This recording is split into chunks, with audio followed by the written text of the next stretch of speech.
Thunder War is here. Let's get ready to rumble. Thunder War Part 2. Part 2, baby. Look, man. What's up, chat? First of all, greetings to the BCL fan. Got another great episode of Stormwatch for you.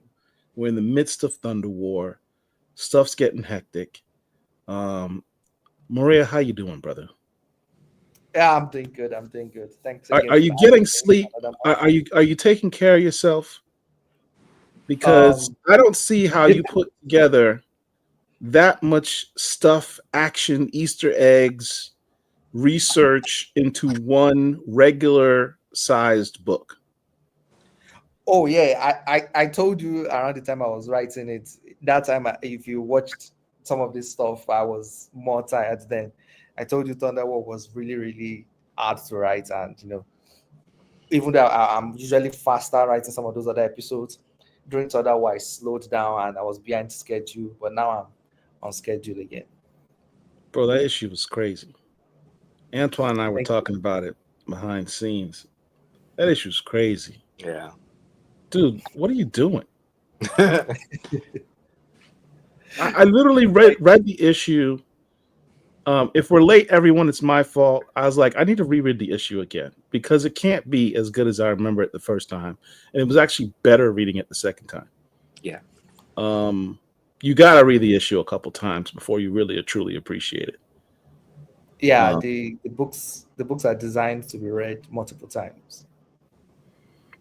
Chat's going crazy. Chat, keep your questions coming. We're going to get to your questions later in the show. Let's do a recap.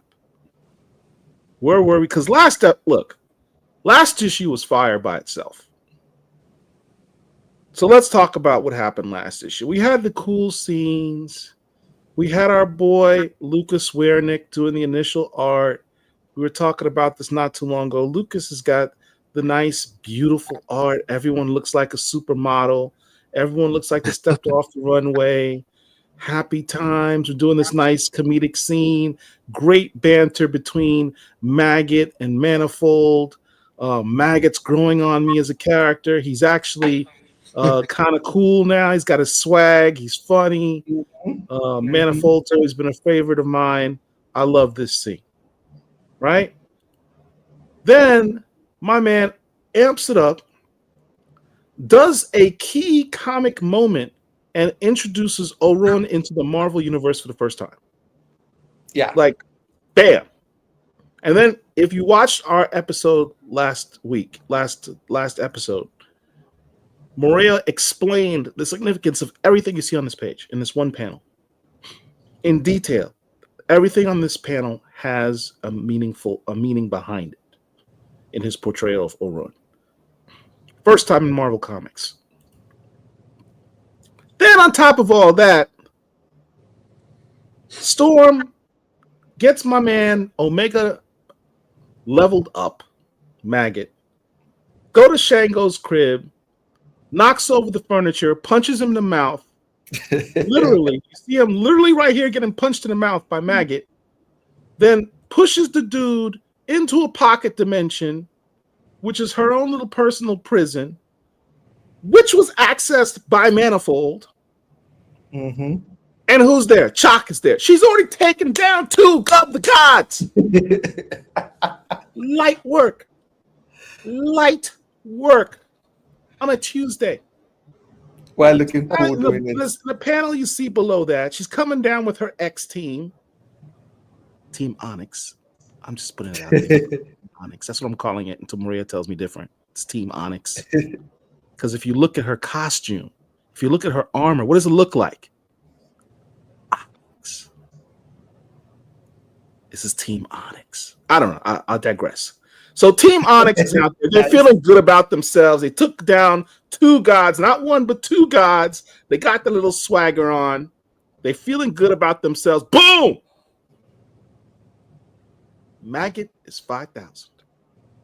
If you don't know what that means, ask your grandparents. Taken out immediately. What's going on? Who's attacking us? Bishop saying, what's going on? Boom! Manifolds out too. Damn. Exactly. Who wrote this? Like, oh geez, it can't get any worse than this. 2 of Onyx is already down. We got to get out of here. Let's come up with a plan. Surprise! Where my brother at? Where my brother at? Eternity pops up as an issue. That's where we end. That's where we end. So there we bring ourselves to issue 11. Now, I have one disagreement with this issue. Okay. The covers. Completely misleading. Lulls you into a false sense of calm. You got her riding a little hippo. Yeah, she's got her little spear thing, and well, she's riding a hippo. You feel a cute little hippo. Even though hippos are kind of violent, but kind of it's not really intimidating you. The picture on the right, done by what's the name of this artist? Young, I can't pronounce his name. Jungen Yoon. Yeah. Yes. Beautiful picture. Beautiful picture. Mm-hmm. She's not Feels armored so up. much in control, she's calm. Yeah. She's in control. She's calm. Nice outfit. Hair's did fluffy. No blood on her face. Nothing. Just Storm chilling. Nothing like the carnage we find inside. So then we start off this book, Hejim Spiti, the neutral realm for all pantheons. I'm not big on the cosmic stuff in Marvel. I'm a big Marvel head, but the cosmic areas is my weak point. Is this the first time this has been shown, or is this has Hejim Spiti ever been shown in the Marvel before? This is the first appearance of this realm. So this is another key issue for this realm. I think him is Norwegian for home, and Spiti is Greek for home. So just to say, the most two prominent, pantheons in the Marvel universe, which is the Greek and the Norse, are one of the first key founders of this place. To be like, what, we're going to agree this place is neutral realm. So it's home for all of them. A place they can always return to.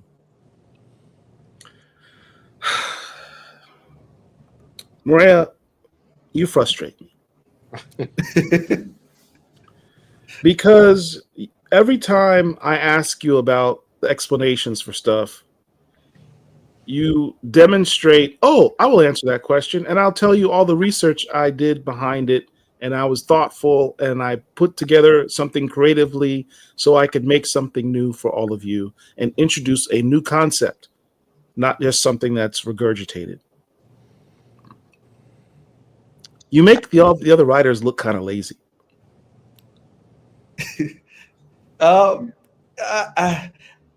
I think if you add them on too, and they also describe things they went through, it won't feel that way.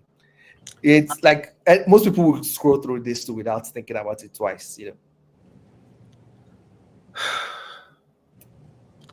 You created another key moment in Marvel Comics by having the first demonstration of the neutral realm for all pantheons with a name. Mm-hmm. Added the name. I know that we have seen realms of the pantheon of gods in the past, particularly in Thor. Yeah. But I don't think we've ever seen this particular name for this particular realm. So that is yet another key moment that you created. Hats off to you. Yeah, it's also the first appearance. I didn't know this. Someone pointed it out online. It's also the first appearance of two of the gods listed there. The first appearance of Amadioha and the first appearance of Suga. Look, you have a gathering, number one, in this realm that was previously unnamed. Number two, you have the first gathering of all the storm gods in Marvel Comics. Yeah. Never been done before. Go through the roster of who we have here. Okay. The giant snake, the giant leviathan kind of thing is Sugar. That's the serpent storm god of the Basque people or something like that. Then starting from the top, we have Amadioha. That's from an Igbo tribe, which is a predominant tribe in Nigeria. Then we have Legon beside him, which is the Chinese storm god. And beside him is Beta Arabiel, which you know, standing in for Thor. And underneath him, that has four arms, almost like Goro, is Indra. And next to him is Ukko, which is the Finnish storm god. He plays a role almost similar to like Odin or Zeus for the Finnish pantheon. And next to him is Tlaloc, which is the Mexican storm god. And we all know Zeus. And missing, of course, is Shock and Sango, who have been taken off the board by Storm. Yeah, they've taken off the board. So these guys get together. They're like, fellow gods of Stormdom, we got a problem. Her name is Storm. Storm. Isn't that the little Earth girl from the little backwater Earth planet? Yes. She's taking us out. What are we going to do about her? They have a vote. They have a vote. Are we going? She's pretty powerful. She's taken out two of us already. We know Hadad's coming. Do we side with her against Hadad, or do we take her out, join with Hadad, seemingly take her out, and try to use that moment to recreate Earth in the image that we see fit? Because obviously, if we side Hadad, he'll view us as equals and make us, part of his group, and we'll all be cool together, and we'll just remake the universe the way that we see fit, because he views us as equals. Sure. Sure. Tell us the thinking behind that. It's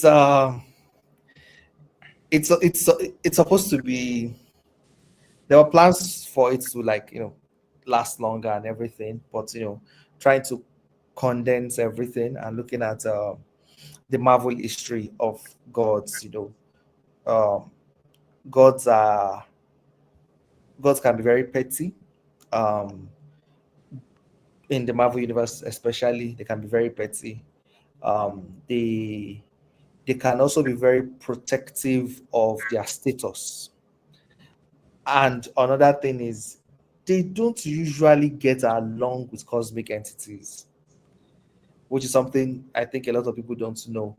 Gods and cosmic entities don't usually get along so well, especially when their duties start to overlap, like, Mistress Death and, someone like Ella or something, and all those kind of things. And I'm like, okay, let's play into that dynamics. Let's play into that enmity that has been seething in the Marvel universe for a little while. Let's see how we can play into it. Let's see that ego, that arrogance played against the ego and arrogance of, cosmic entities, and see who will bend their wheels first. So this is them being like, because day-to-day lead realms and everything, like, what? We don't think eternity is doing a good job. We could do a better job. That's basically it. So we're going to come back to these guys in a sec, because as they make this decision of, let's side with Hadad, that may not work out so well. So then you move on to something that was unexpected. Galactus, which Congratulations, casual MCU fans. You've now been introduced to Galactus with the Fantastic Four movie. For us comic book heads, we're very familiar with who Galactus is. And as a comic book fan, I find this picture disturbing. First of all, why is Galactus on Earth? Second of all, why does Galactus have a bloody nose and knocked out? Third of all, why is these humans sucking out his essence of Galactus out of him? Can you explain to us what's happening here? Yeah, in the previous issue we saw that Infinity beat them bloody and sending them crashing down on Earth. So he's still injured, he's still healing up, so he's weak here based on the events from the previous issue. You can still see the crater on the ground from him crashing. But yes, but here's the question. He's out in the cosmos having this battle, but where does he go to seek refuge when he's all beaten and bloody? To Earth. Why? Why did he choose Earth of all the places to go? No, he didn't choose Earth. Infinity beat him to Earth. In the last page, we're going to see what he uses. I forgot what it's called. It's called the world ship. The world ship is where he retreats to, and we see the world ship in the last page. But here it's because Infinity beat him down to Earth. He crashed on Earth. And while he's still recovering from Infinity, thrashing him, the FBI are already here. Like flies to decay, they're already here. They are crazy. They're already sucking out some Galactus juice to use for something sinister. Galactus juice. I'm stuck on Galactus juice. Marvel needs to market that. Yeah, so they're probably going to use some of the G juice, and G juice, that's even better. They're probably going to use it for something sinister in the future that's going to cause Storm a whole lot of problem. We've seen it. We've seen what they can do, and if they can cause that much damage with voodoo dolls, imagine what they will do with essence of Galactus in their grasp. So they're doing that to come again another day, So the threat is still I anticipate that this might be a super villain origin in the making right now with the G juice, the Galactus juice. Yeah. All right. So in comes my man Bishop, my second favorite X-Men of all time. My second criticism of the book would be, because there's very few criticisms, my man's putting in work in the scene. He's bodying dudes. He's being the Bishop that I love to see, but it's only this one panel. Why would you tease me like this, Maria? Why would you tease me like this? Our cast is growing now. Our cast is really, really big, and we only have 20 to 19 pages to tell these stories. And the more I try to tell some of these other stories, the more criticisms I get from both inside Marvel and also the fans of Storm that I'm not showing Storm enough, even though some of these other things actually help enrich the story more. So I have to be careful and try to balance some of these things, like someone said in the comments, it would be nice to see the Infinity stuff. It would be nice to see some of these things. But the more we pull the camera away to tell some of these other stories, it will seem as if the normal plot is not getting enough focus. And we would also be using way more pages necessary for, this story. Because right now, the entirety of Thunder War, which is an event, most events are minimum of like 5 issues, 6 issues, 9 issues, but this is 3 issues. This is a 3-issue event, So it's going to move differently compared to like a 6-issue event. There are several comments about Bishop's hair. Yeah. His hair is looking super luxurious. Oh, I love it. It was It designed looks by like Lucas Warnick in the previous issue. it looks like it's coming out of some shampoo commercial or something in this moment. Like how Yeah. you know, murking guys left and right, and your hair is blowing in the wind. Just flowing, just flowing. That's crazy, man. It's crazy. That's It's crazy, absolutely crazy. All right, here it is. Infinity versus Storm. This fight shouldn't be happening. This fight shouldn't be possible. Tell us what's going on here.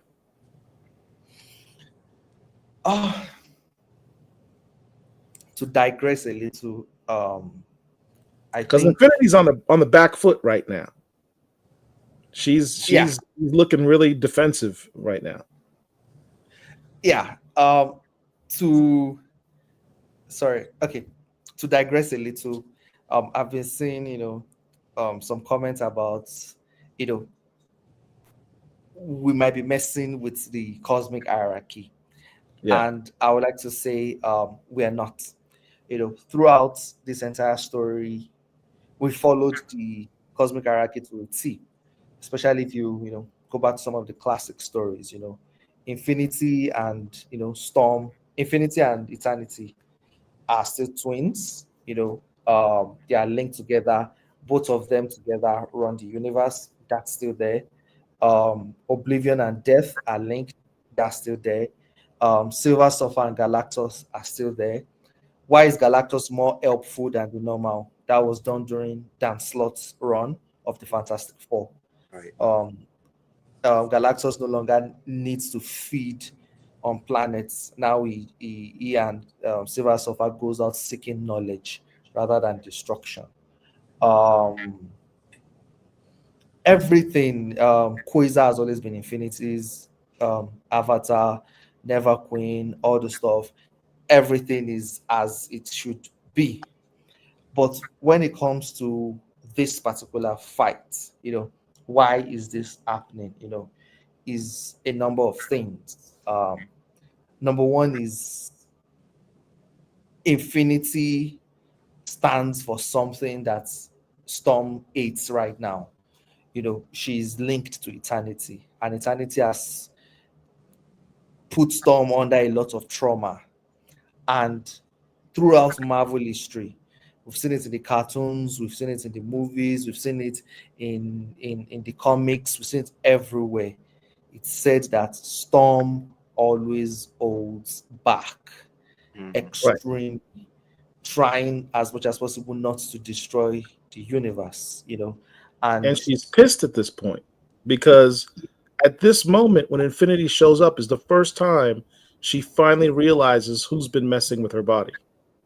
Yes, and you dare even question like, oh, where's my brother? So your brother was what was doing this to me, so this is her unleashing herself, and we've always known that she can transform.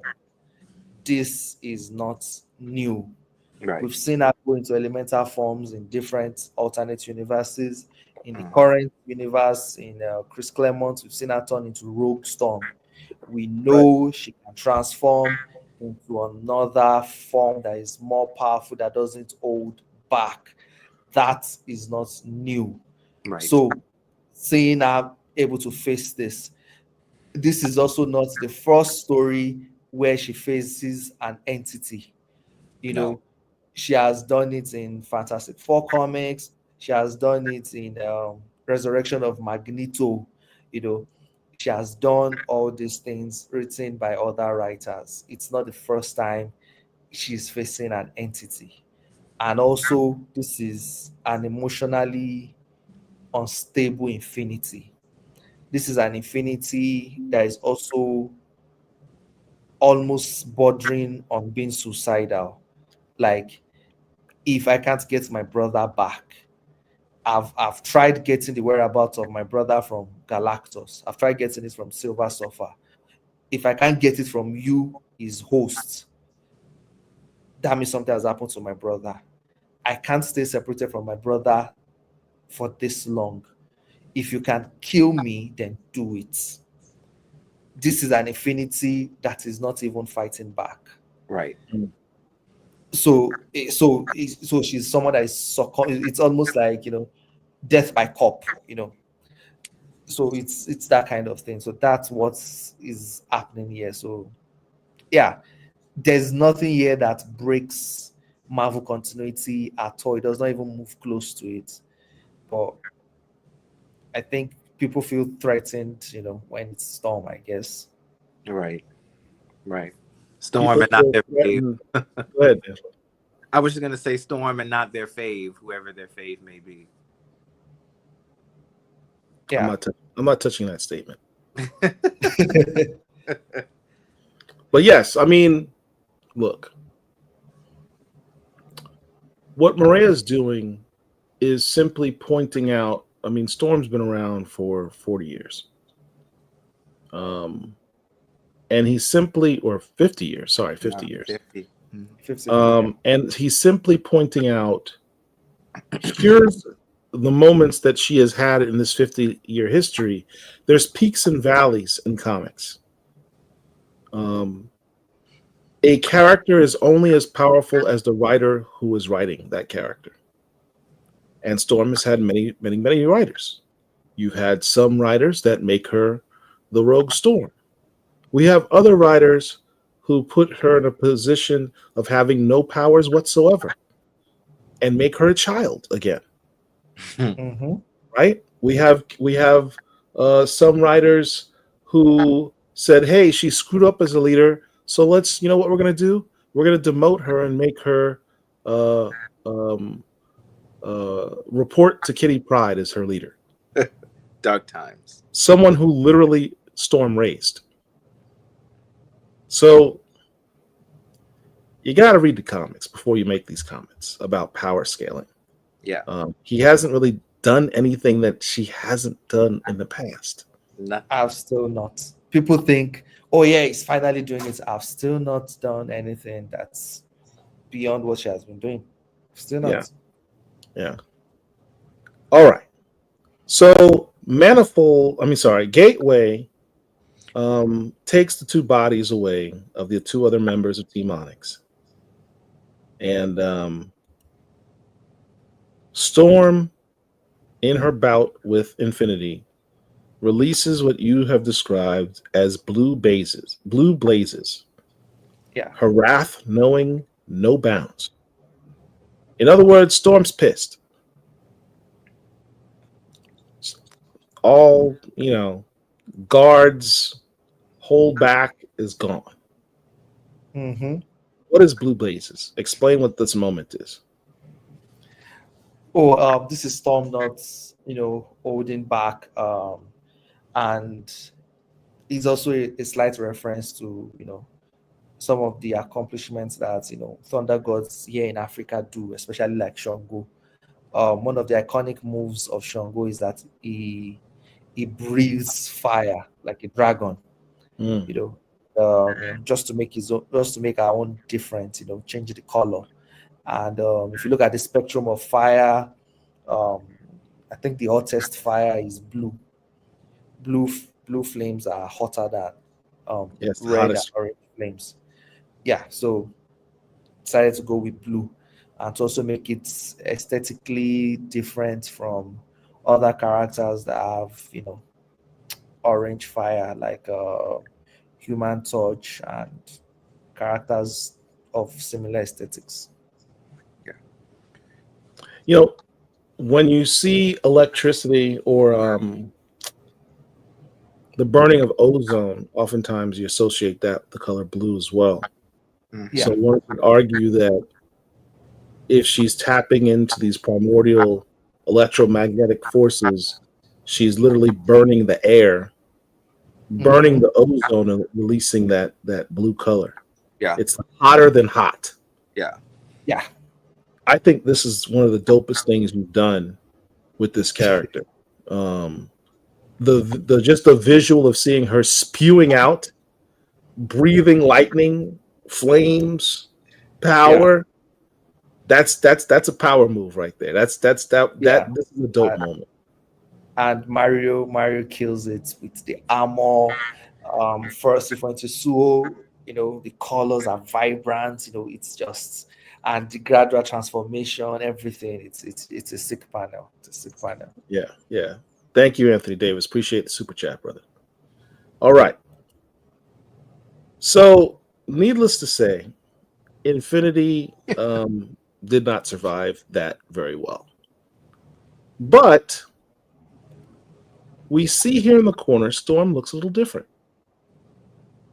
And more importantly is the soliloquy that she's giving. She goes, I am ORORO MUNROE, descendant of Ashake. I share blood with Agamotto, the first sorcerer supreme. My roots run deep, far back to Oshtur, the elder god. All elements are mine to commit. She's going through her resume, which we've been talking about her resume for a while. Yes. But this is the first time you see her. You've seen her mention Asake here. You've seen her mention Agamotto here. You see her talk with Scarlet Witch about Agamotto here and Oshtur. But this is like her tying it all together and saying all three her lineage at all one time. Yes. I don't remember seeing her do that before, where she's going through the entire lineage of what her bloodline sort of represents. And then at that moment, you see that physically she looks different. Talk to us about this. Yeah.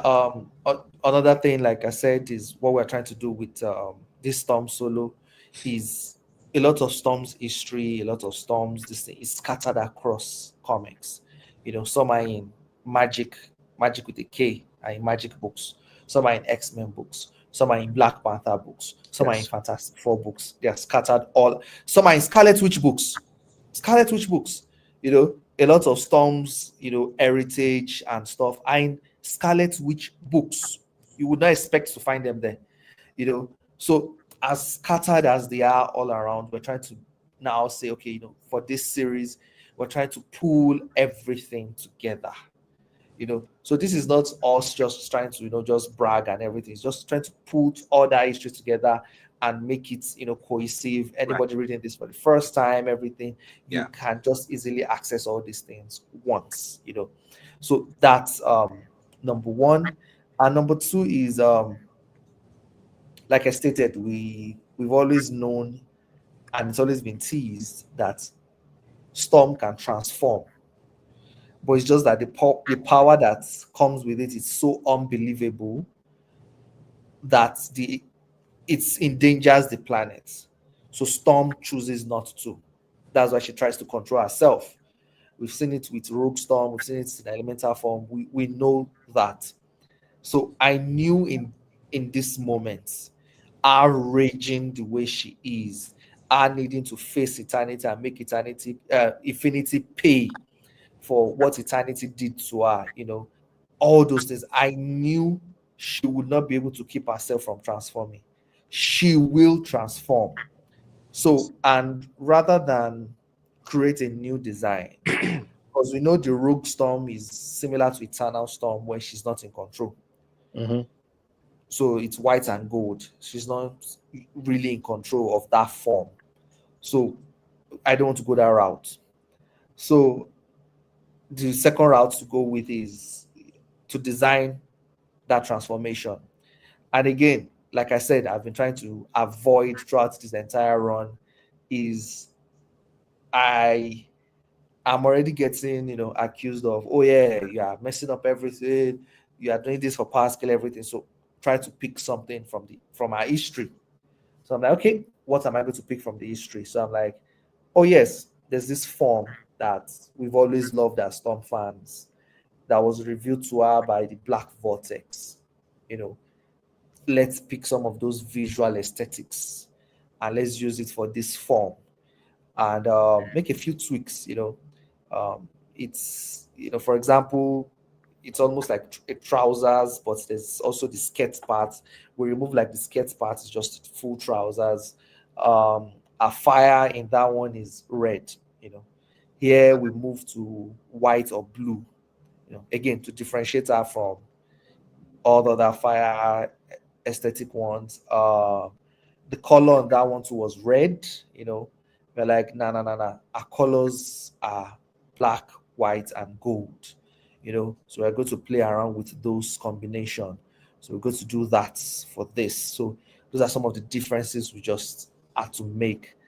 And if you look at the way the crown is too of this form, does it not look a little like Cthulhu's horns and that kind of thing, like the way all those elder gods can look, and she's a descendant of an elder god. They are the ones that kind of look almost monstrous a little, and that kind of thing. So trying to pick some of those kind of things, and those horns, those crown and horns again also look like Hadad. If you look at classic illustrations of Hadad, in the real world, he always has the bull horns that curve back into itself. So also trying to create that visual link that, okay, she's also a dark mirror or a light mirror of Hadad, so trying to bring all those mythology in. A lot of all the storm gods like Luciano designed, and also Thor, they always have these circles, white circles, like Thor has them on his chest, all those thunder gods, 4 thunder gods attack that have it. In the black vortex form, we also have those white dots, on our clothes and on the boots, so it has all those elements. So, okay, let's use that design. Let's bring it back here. Let's reward, if this book, blows even more and everything, let's reward all the people in history that have worked on Storm and given her cool designs, and let's bring it here instead of just throwing it in the trash or creating a new one. So that's why we have this design. And Mario killed it. This dude, this freaking dude. Maria, you have this moment where, let me ask you a question. She's going through this litany of her magical lineage. Is this, she's an Omega level mutant, which means there's not really sort of a limit to her mutant powers. Like her mutant powers can grow, over time. Is this moment her pushing her Omega powers, or is this moment her embracing her magic side and in conjunction with her mutant abilities, or something different? It's our linking up with our physiology as a whole. Our mutant abilities to linked with our being a descendant of an elder god, is because the reason why she's probably as powerful as she is as a mutant is because she's a descendant of an elder god. The reason why she has this proclivity to magic is because she's an elder god, and everything linked together, that this is a true form. That's a good point that I hadn't thought about. Yeah. That her quote unquote magical abilities is not simply magic per se, but a manifestation, almost like a byproduct of her elder god lineage. Mm-hmm. I hadn't thought of it. I would just thought, hey, she's magical because she's got, magic priestesses in her background, but that's just a byproduct of them being descended from elder gods. I had never thought of that before. Especially the chief magical elder god Oshtur. Yeah. That is actually one of the Vishanti of the Sorcerer Supremes.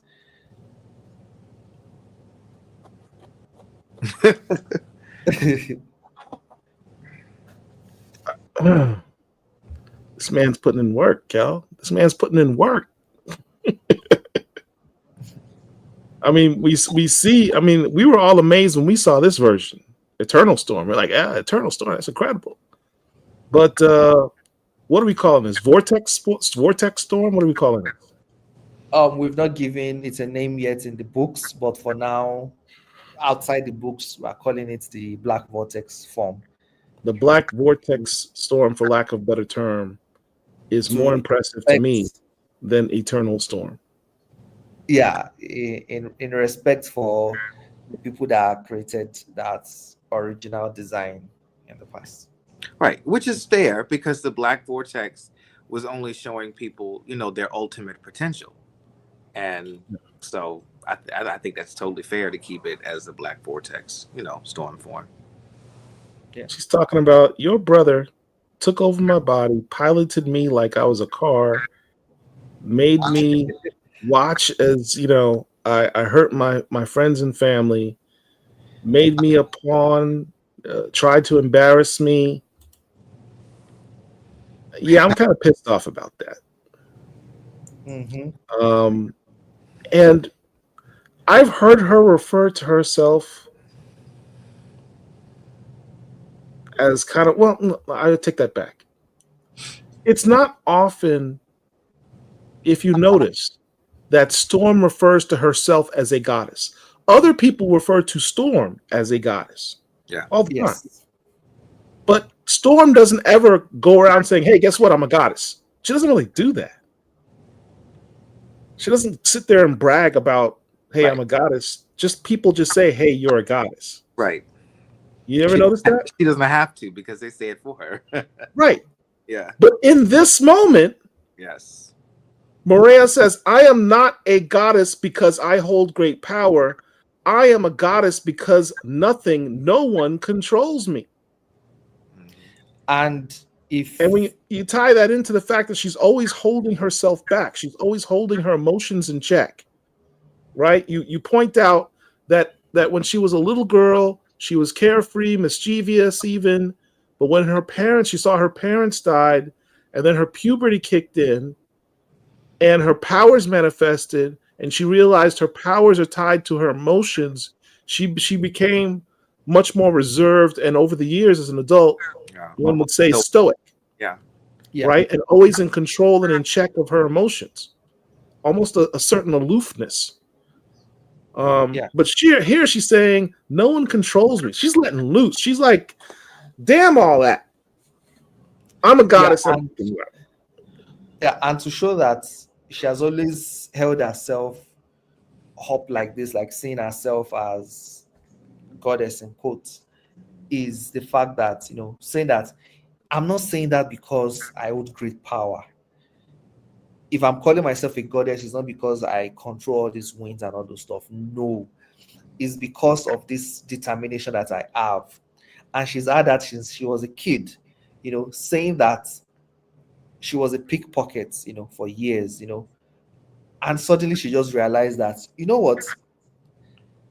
My parents would not, this is not who I am.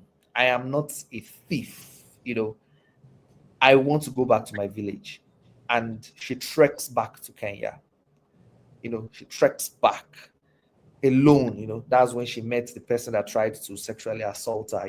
She did that alone as a young teenage girl without shoes on, and she did that on her own. It's at that moment that the goddess was created, not when she got her powers. It was when she embarked on the journey from Egypt to Kenya. That's when the goddess was formed. That's when she became a goddess, because that's when she said, no, I will not let the circumstances determine the type of person I would be. And it's from that moment on in Storm's history that her circumstances never equate to how she carries herself. When she was in Cairo, she was an urchin girl, she dressed like one, she carried herself like one. She was a thief, she dressed like one, she carried herself like one. But after that moment, she's an orphan but doesn't carry herself like one. She's this, she doesn't carry herself like, she carries herself as this high level person. So when she joined the X-Men, she did not see herself as, the little village girl from Kenya. Right. She carried herself high and mighty. that was when it was in that desert that she became a goddess.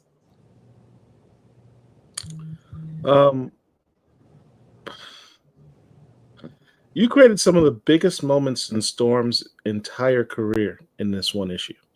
You realize that, right? I'm not even like blowing sunshine up your ass. Like, seriously, like, you have objectively given her some of the greatest feats of her entire 50-year history in this one issue. I hope so. Did you do that like intentionally? Like, did you realize when you're doing that, I'm about to give her the biggest flexes she's ever had? Not really. I from the get-go, from issue 1, I wanted to prove that we can tell an epic story with Storm. Yeah. That was always the intention. Not without power scaling her. Yeah. Not because I want to, not for any other reason, just to prove that you can. You know, because it hurts me when I read a Storm book and it feels like she's deliberately being avoided because they think it can't work with her character. I don't even think it's racism at some point. I just think, you just think, oh, it won't work. Like, oh, it will be too much. You can't tell an interesting story anymore with her if she gets to that level, you know. So it's, but I'm like, I think you can, you know. It's just something that's always bothered me. So I've always had the plans of, oh yeah, I'm going to tell an epic story with Storm. So this issue 11 isn't just issue 11. It's issue 1 to 11. It's been building up to this, you know. Yeah. It's the reason why I'm sure if you give 11 to someone that has not been following this series, they may be shocked as how much you're enjoying this issue. They might be like, you know, what are you saying? You know, another reason why this issue is very enjoyable is if you've been reading from the beginning, you know, and you see the gradual, you know, build up. You see how she suffered, you know, with radiation. You've seen how she made deals with the devil. You've seen how she died, you know. You've seen how she got beaten by the thunder gods. You've seen what eternity did to her. You've seen everything. So this feels like finally she's taking charge, because from issue 1, the universe had been controlling her. And for the first time, she says, no, I am in control. Nothing controls me. You know, this is our standing our ground to be like, no, I'm in charge of my own narrative from here. So yeah, so it's what makes this, I think it's what makes this a very powerful moment. Real quick, if you're watching this right now, please do the Black Comic Lords a favor and hit the like button. Everyone take a moment, hit the like button. It's right there. Doesn't cost you anything. If you're really digging the content that we produce, please subscribe to the channel. It costs you nothing, and it'll let you know when we do these types of shows and these programs all the time. It helps us out, helps our algorithm surf the waves, and helps the channel grow, and we greatly appreciate it. Thank you very much. And one last thing, take a second and share this video as you're watching it on your social media. I don't care what platform, Twitter, YouTube, Threads, whatever. Just go ahead and share it. Repost this video. Greatly appreciate it. Thank you. All right. So then we have another super team. We already had Team Onyx. They've been wiped off the board. So Storm levels up and has another team. We got the Silver Surfer suit. We have Galactus. The my energy man Bishop. Huh? The energy manipulators. The energy manipulators. I didn't even put that together, but you're absolutely right. Yeah, that was intentional. And Jaden. All of these energy manipulators. Yeah. You formed another super team. Yeah, they are all people that wouldn't need a suit or protection to be around Jaden. So I have Now, to be about that. Here's the question I heard someone ask in the chat. She's leveled up right now with this black vortex storm, for lack of a better term. Does she still need to maintain her distance from Jaden, or is she And in Oh, this this form, form. is she immune from Jaden's irradiation? Oh, this form she's immune. She's more durable in this form. Wow. So she's truly leveled up. Yeah. Wow. Which Yeah, goes yeah. to show you Congo's her question. her I guess her weakness to it before was a result of her holding back. Right. Yeah. Do you have a name for this team, Maria? No, not yet. And let's see if they would team up again. For now, they've not teamed up. It's just a temporary team up. I hope so, because I mean, Galactus is like the uncle I didn't know I needed now. So Yeah, you know, Now- once Galactus is no longer hungry, all of a sudden he's like, it's not so bad. right, He just seems like the grumpy uncle. and I love it. Who did this? Is this Mark? Is this This is Mario. this is Mario's art right here? Yeah, This is Mario. fantastic. It's fantastic. This is really I love the fantastic. Silver Surfer suit. Look at how the smoke comes from the back and everything.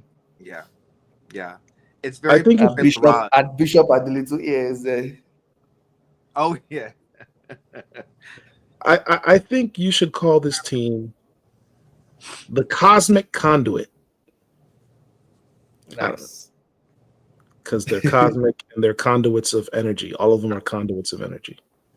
Yeah. All right. So these guys left off saying, Storm's a problem. Yeah, sorry. And for that last panel, it's also us closing something we opened in issue 1, where Jaden lost control of their power. Yeah. And they were crashing out and they were destroying everything, and Storm was the one that had to calm them down, and saying, enough lives have been lost today, child. And it's the same line that Jaden says to Storm to calm Storm down, saying, enough lives have been lost today, Storm. yeah, Having that loop and everything. That's what we've always planned for Yeah. Jaden for these first 12 issues, that they are going to be like this closed loop and everything. So it's always been planned. it was a It's really just- good. Yeah. Heimdall Sear just asked, where is all of this taking place? Where on earth is this scene taking place? Madripoor. Madripoor. Madripoor. All right. Madripoor in a forest that I created. I forgot the name. I think it's Singaporean for, I can't remember, for Burkabas? Misty Forest or something. It starts with a B. Yeah, Yeah. Burkabas. Yeah, I had to translate Misty Forests or something into a language that is probably in that area in the Marvel universe. Okay. All right. So these cats, the storm gods, still debating. This little Earth person took out 2 of our order. We got Hadad coming. Hadad's a whole problem. Here's our choice. Do we join up with the little Earth girl? Because it's basically how they kind of reference her. I'm paraphrasing. Do we join up with the little Earth girl who's taking out a couple of our order, or do we join with Hadad? And everyone unanimously, with the exception of Beta Ray Bill, says, let's join with Hadad, take over the universe, and reshape it and remake it in our own image. Yeah. Because we're fat and lazy, and we want to have Hadad do all the work, and we're just going to ride his coattails. Because he'll appreciate having us join him and obviously allow us to share in the spoils of his war. Right. Right? Right. I love this particular page because I love how Better Ray Bill has his hand raised and he's like, wait, nobody. And he's looking left and right, with the question mark over his head, like, what is happening right now? Yeah, Like, am I on weed right now? Like, what's happening? Like, dude. Yeah, he was actually one of my favorite parts of this issue. Oh yeah, he shined. Yeah. He shines in this issue. He's like literally, wait, what? You guys are all down with Hadad? Yeah. Nay, I say, nay. Look, our purpose is to deliver the universe from the great cosmic leviathan, oblivion, not ally ourselves with Hadad and drive all we hold dear back into the void. Yeah, and here we get some more storm gods listed. If you do your research, you can sell some of those links. Like we saw Sugar in the previous panels. That's the serpent storm god is an European serpent storm god. Then Nka Yamba is, I think, a South African serpent storm god. So Unzazi is also an African storm god, but he's not serpentine. But who also fights a serpent that comes from the water, why he comes from the skies, blah blah blah. It's a whole story that's interesting and stuff like that. Then we have Seth that also faces a serpent. Seth is also African, Egyptian, and is another European storm god. He's one of three brothers. So yeah, it's fun stuff if you do research into all these storm gods and how they are linked to serpents. Very fun stuff. You know what you need to do?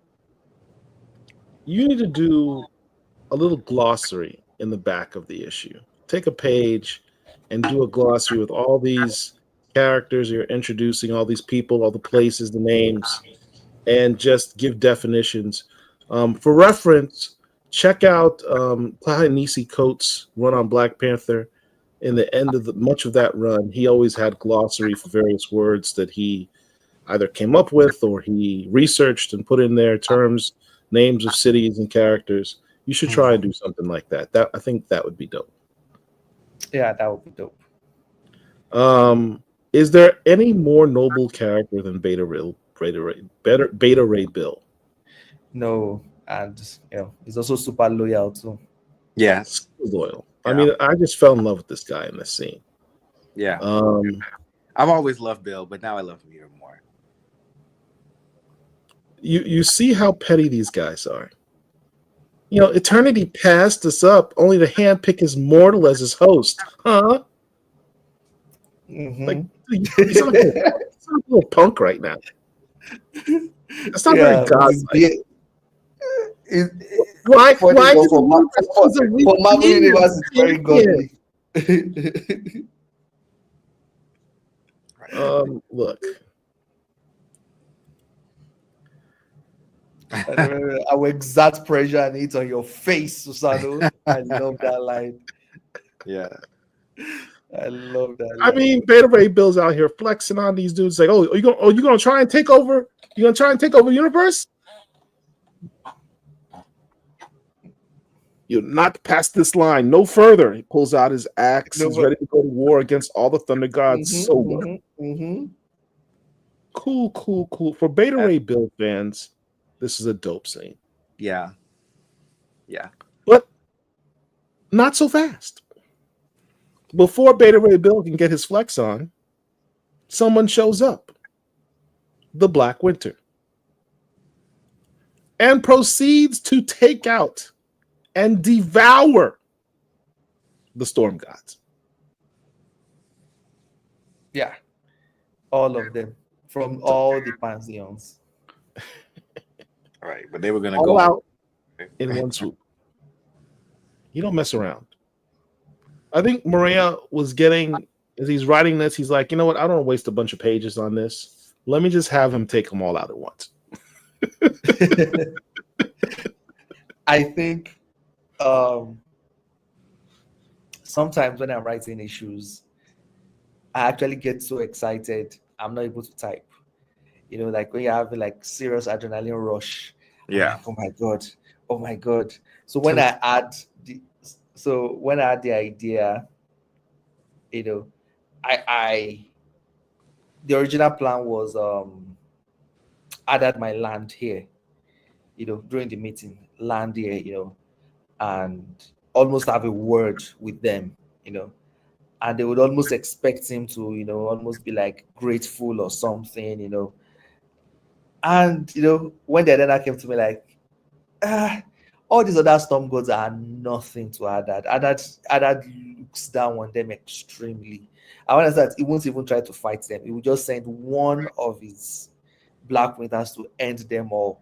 And I remember the first visual, of Donny Cates from Thor when he showed the Black Winter devouring like a representative of like the Justice League, where the Justice League are trying and flying, and the Black Winter just envelopes their entire planet, like boom, done. And I'm like, yeah, we're going to do that here.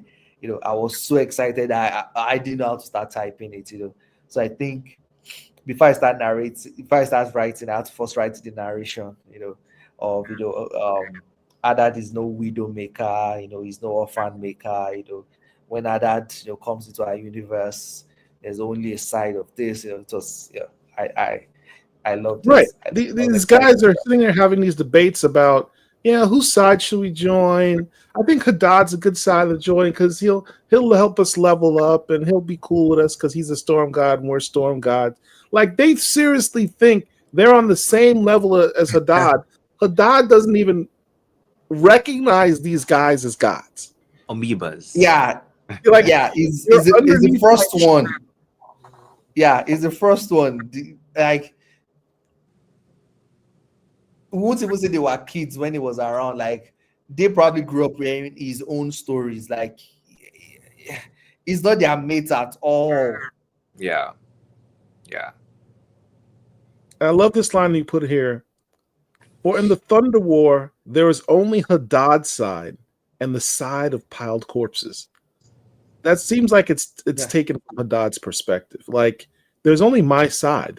You don't have sides, guys. You can't select what side you want to be in the Thunder War.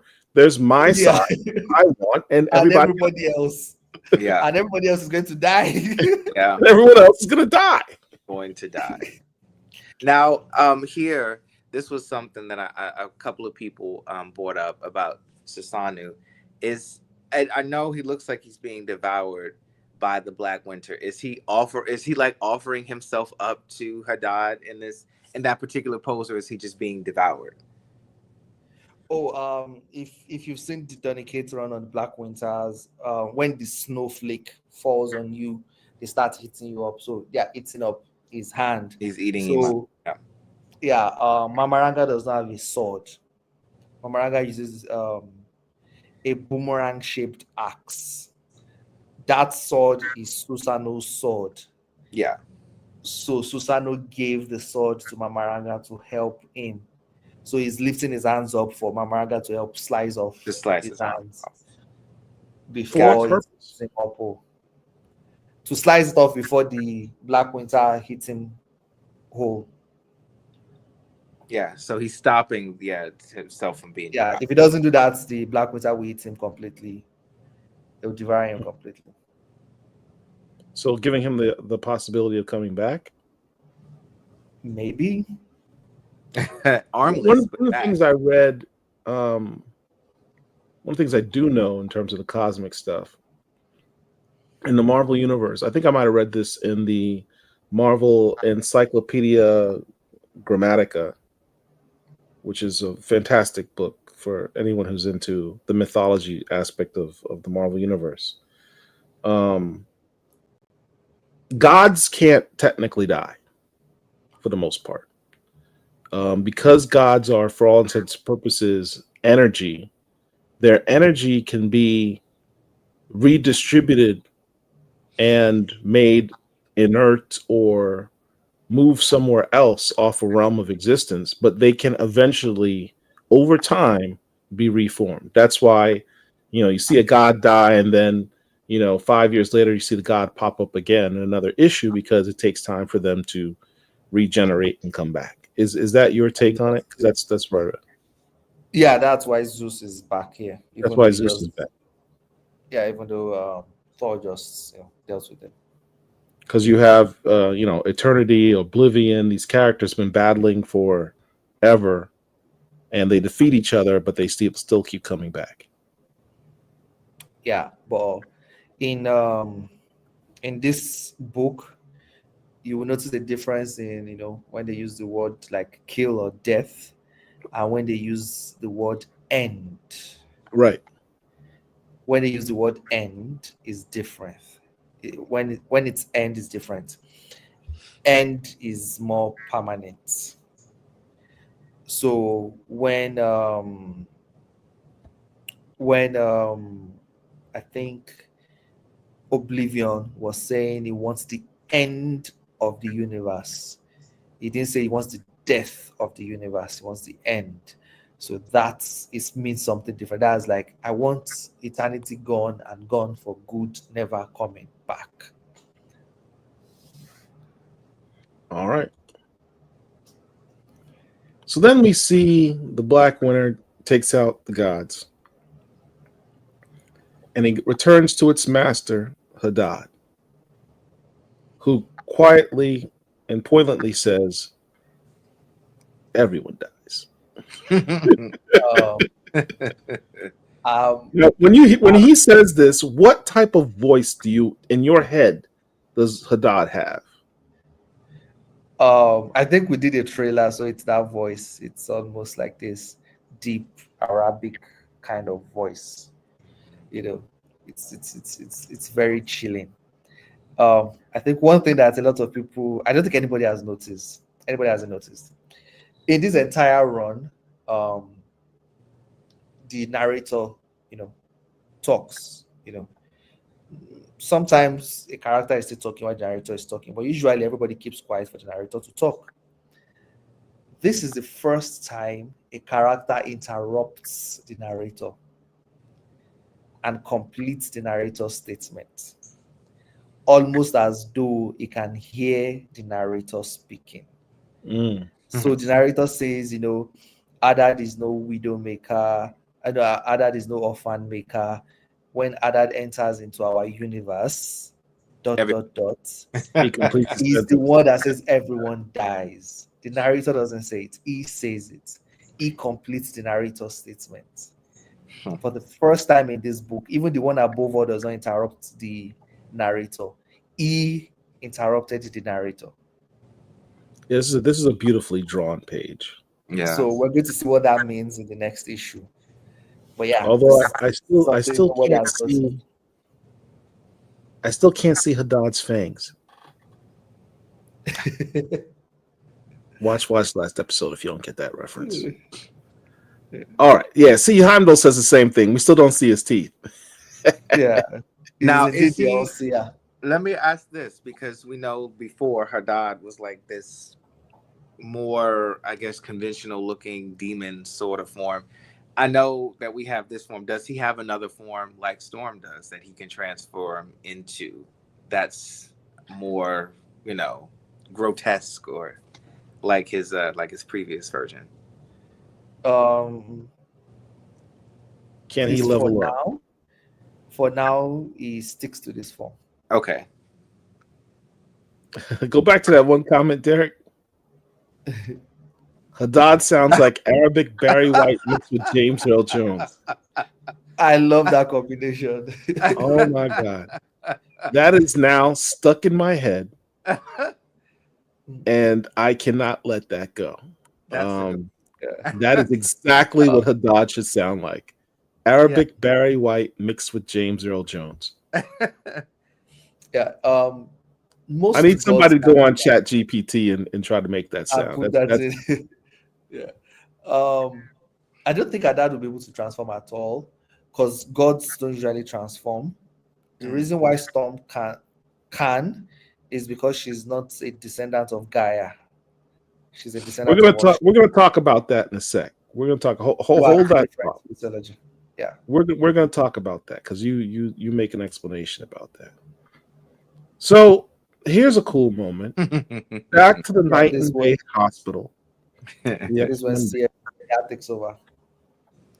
What a visual of seeing Galactus just squatting down, chilling, and the silver suit flying around. It's inspired by, I think, Matt Fraction's run on Thor. Olivia Coipel was on art. Galactus was seated exactly like that on the moon, while Silver Surfer was reporting to him.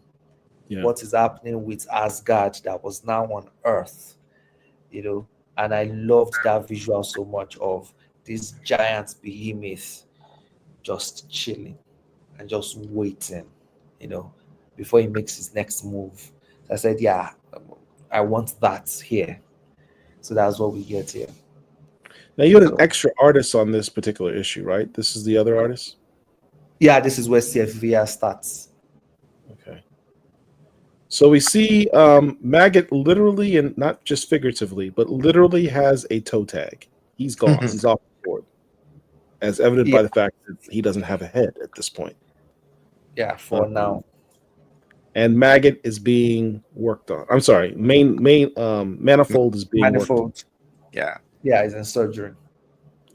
He doesn't have all the Omega level healing powers of other people. Well, not yet. Not yet. Not yet. So, Storm is feeling some kind of way because she kind of feels, look, in my arrogance or not doing due diligence, my friends have been hurt because, Dr. Voodoo told me I needed to embrace my magical side. I refused to do it. And I wasn't able to prevent my friends from being hurt. Can you talk about this for a bit? Yeah, in our last meeting, we talked about the structure that this story has, and we said in Storm 11, she's going to have her first. She's going to learn her first lesson of the series, and she's going to share that lesson with Gateway. Then in the next issue, she will learn another lesson, and that one would kind of almost physically transform her. So yeah, this is it. And in issue 12-2 is where Eternity will also learn a lesson as well. So see everything tying together neatly. So this is the first lesson from Storm, and it's where everything has been building up to. Again, I'm not just saying this for myself. I'm saying this for newer creators, for creators of color. Let's learn to trust and everything. So many people were like, oh, she's being the strong black woman, stereotype that we're right into the stereotype, and it's like she's learning to be a solo hero for the first time, and she thinks that means doing it alone, and we see her that's the story. What you thought was the stereotype was the story. It's her learning that you can be a solo hero and still be able to rely on people, and still be able to trust people, and still be able to ask for help when there's need for help, and being able to embrace every side of yourself. She keeps embracing her godhood. She keeps embracing her mutantdom, but she continues to evade her mystic side, and she has seen what it can cost. And now she's learned that lesson. She didn't take help from Thor because she knows that Thor would probably want to take over. Thor would probably be like, what, we'll take these guys to Asgard prison. You don't have to be the one to, deal with them, different things. And so she says, I don't need your help, Thor. It's her realizing that maybe that wasn't such a good idea, and learning all those lessons, and having someone like Gateway, wise man, to be able to express all that emotions, all that feelings, all that lesson too, and him being succinct about it, saying, yeah, you made some mistakes in the past, and that's why we're in this present situation, but you don't have to focus on that too much, which is also a lesson for us as readers. We might not be happy with our present right now because of something we did in the past, but if you shouldn't feel too guilty about them, because now you have another moment. You have the present. See what you can do with the present so that the future can be better, and that's the advice he gives Storm. make better decisions now, and let's see how you can make the future better. Mm. He touches her head in this scene.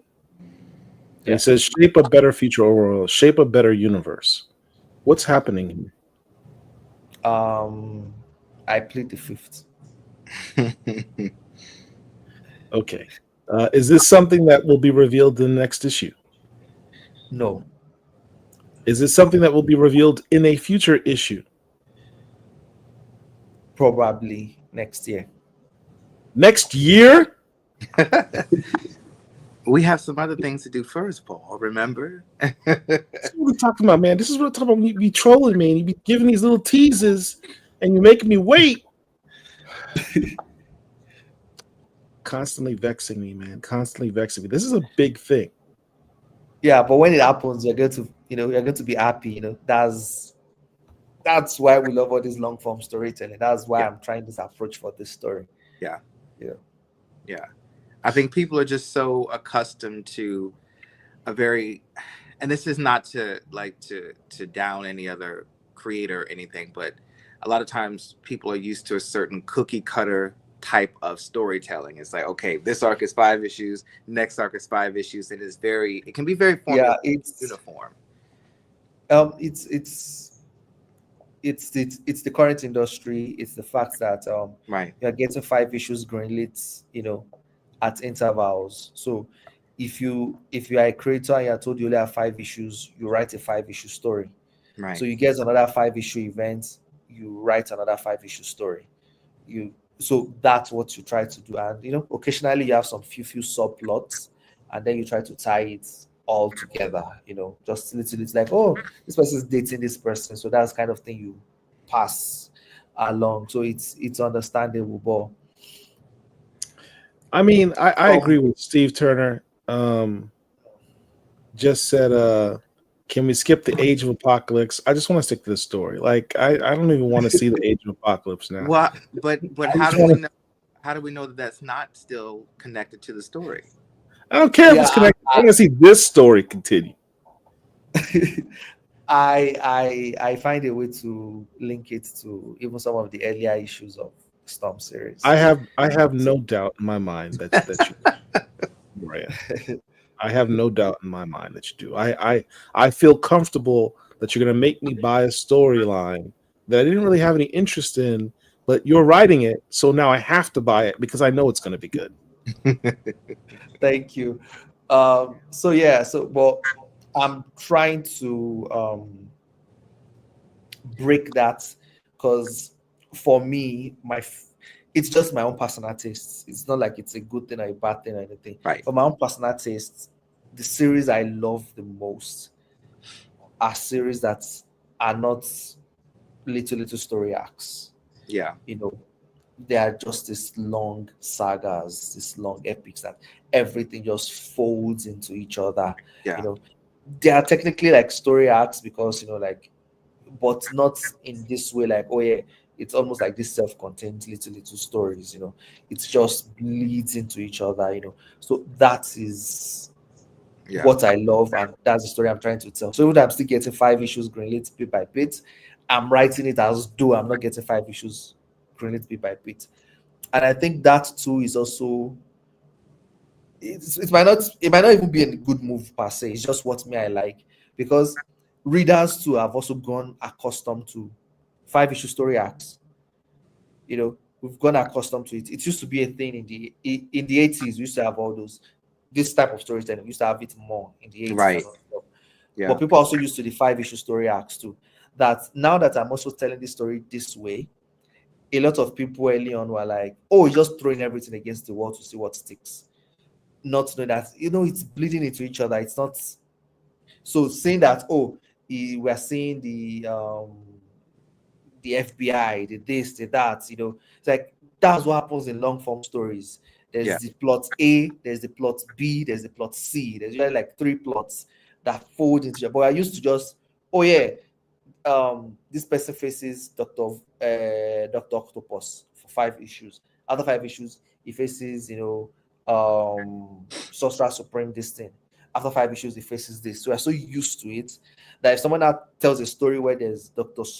Octopus, Sorcerer Supreme, and different things, you're like, oh, this guy doesn't know what he's doing. He's just throwing everything against the wall to see what sticks. So, but now when people see how everything is tying in together, how the FBI ties in into the cosmic, how the cosmic people are now saying that, oh, the Thunder War and the Oblivion thing are one and the same. It's now clicks like, oh, like to face Oblivion, Eternity chose Storm. And by choosing Storm, it's created envy amongst the Thunder Gods, and that's why they're trying to attack her. That it's all connected. So it's not like, oh, it's still the same thing. So it's now that it's clicking. But for a lot of people, they thought it was like different things and just, it's all connected. Yeah. All right. It's all connected. To be continued. I mean, you're leaving breadcrumbs. You're leaving breadcrumbs like Chris Claremont and Jonathan Hickman. Absolutely. Yes. Absolutely. I mean, the Phoenix and Dark Phoenix saga was a perfect example of long form storytelling. I mean, that thing went on for a long time, but important things were happening in each issue, even when it seemed like it was completely shifting focus. It may have been in some ways, but there was still very important stuff that was going on that later on was like, oh, okay, I kind of see how that came together. Yeah. Speaking of breadcrumbs and foreshadowing, you have Eternity meet up with the one above all at the House of Ideas. Just threw it in there, just matter of factly, like it's not a big moment, not a big deal. I love the one above all is such a very interesting character. It's just such a lovely character that I think I saw some people saying, oh my god, the one above all is showing up too much, it should be more mysterious and stuff like that. I like, this is like 11 issues of a cosmic story. He's only shown up in 2 pages. 2 pages. And one of those 2 pages is a flashback. This is the first scene he shows up in current timeline. So he's only shown up in 1 page. In 1 page, 2 panels. But his presence is so gigantuan, it's so important, it's so wonderful that I think for a lot of people just seeing that, they're like, oh my god, he's showing up too much. It's just 2 panels. In those 2 panels, in a little corner, squeezed in a little corner there, you got an astronaut. Yeah. Please tell me that's not corny ass Craig. That's also another Easter egg that we're not ready to reveal yet. In issue 8 of Storm, I think some people have already got to that. In issue 8 of Storm, Agent Fabi was reading a comic book, and in that comic book, this astronaut was on the cover saying the cosmic within the end. It's the same astronaut that's also here. So is it Craig, like you said? Is it Orin the Absolutes crossing universes? Is it, we'll find out. So some have said if it's Stan Lee, because in Stan Lee in the MCU, he also wears a spacesuit while he talks to cosmic entities. That'd be kind of all cool. the theories are fire, but we're not ready to reveal it yet. We're just there's a whole Thunder War going on, so if Craig shows up, he might be collateral damage. Yeah, except he's gotten some, super spacesuit power now. Super spacesuit power? Don't give Craig superpowers. I don't.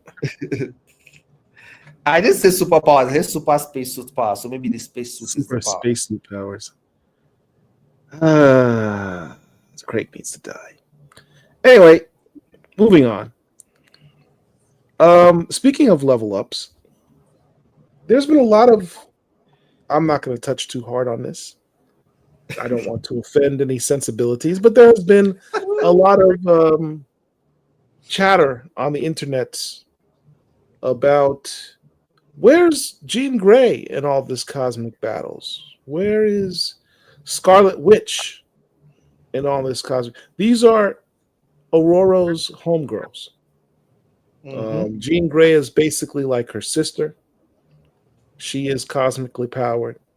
Scarlet Witch is becoming a very close friend, despite the history with that we don't talk about with the No More Mutants. They've managed to get past that. Scarlet Witch has taken an interest in Aurora's mystic side and has tried to encourage her to explore that side deeper.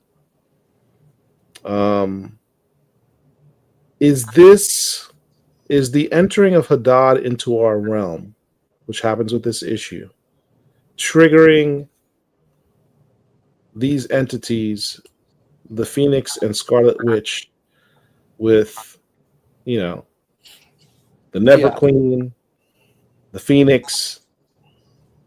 What's happening here? On the back end, behind the stage kind of things,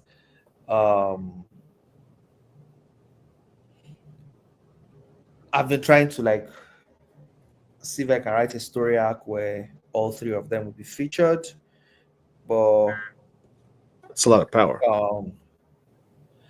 yeah, but it's also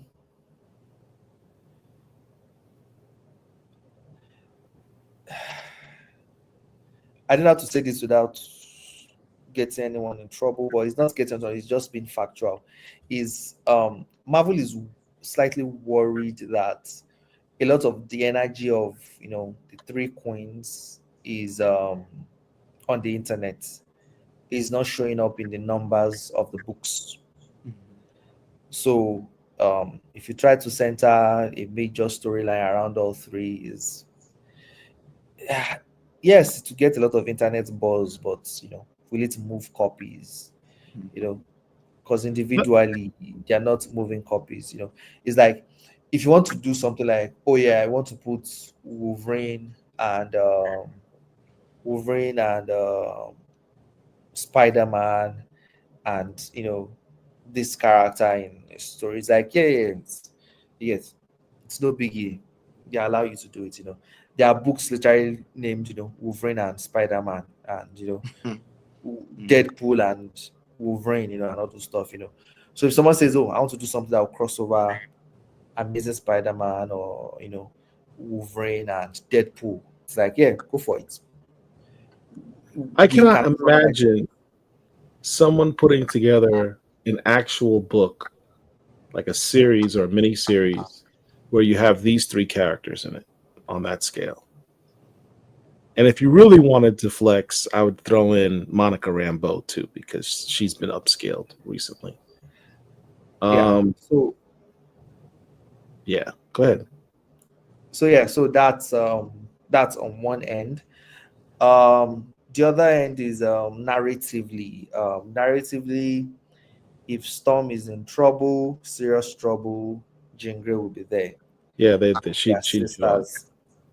Yeah.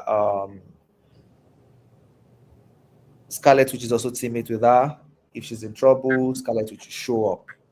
So and if something of serious cosmic distance shows up, they will be there.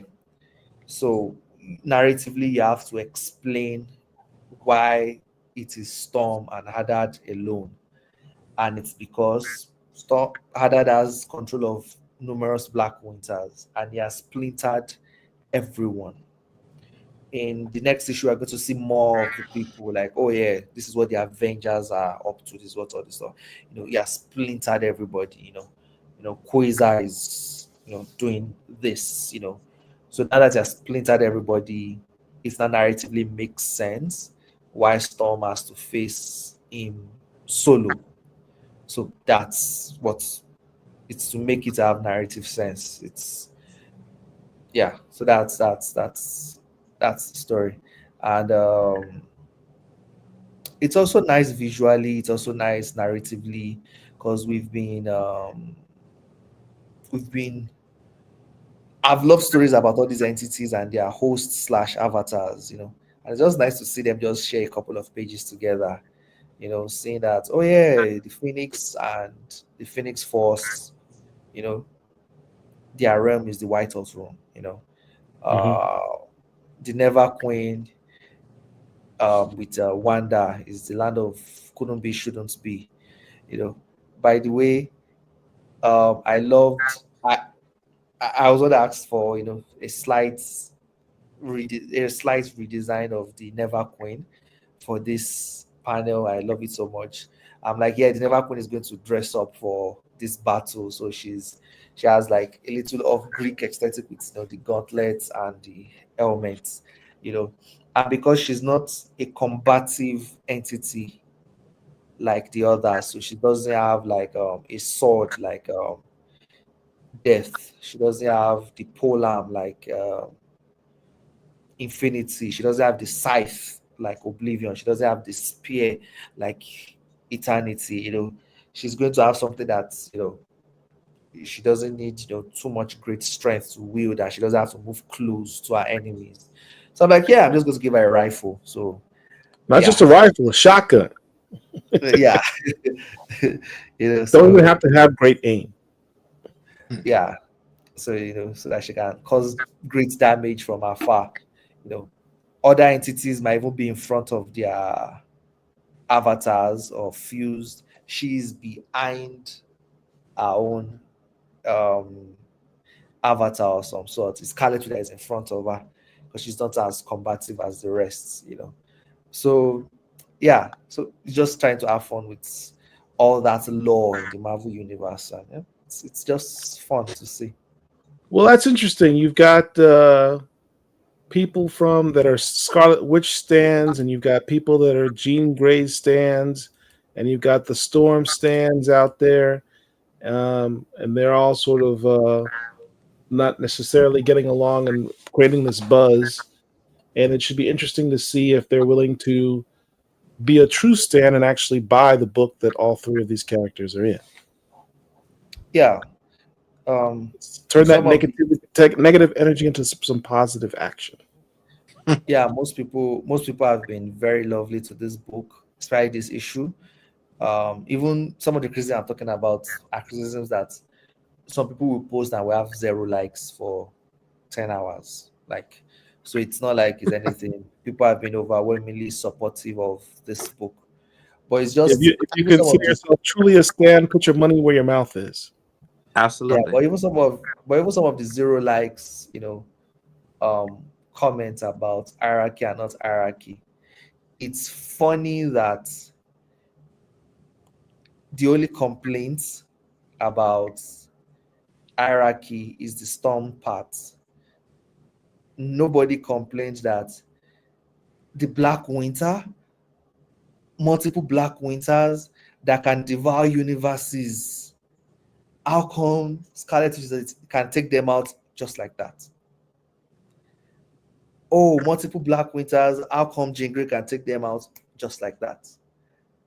But it's like, but in issue 9, when Storm had the power of eternity and the power of Abraxas combined to beat the Black Winters, they said it was power scaling. Mm-hmm. But when Jean, with just the Phoenix Force, without any extra power up, does it, it's like nothing. Oh, they're so happy, just elated. Yeah. When Scarlet Witch does it with her powers, nothing.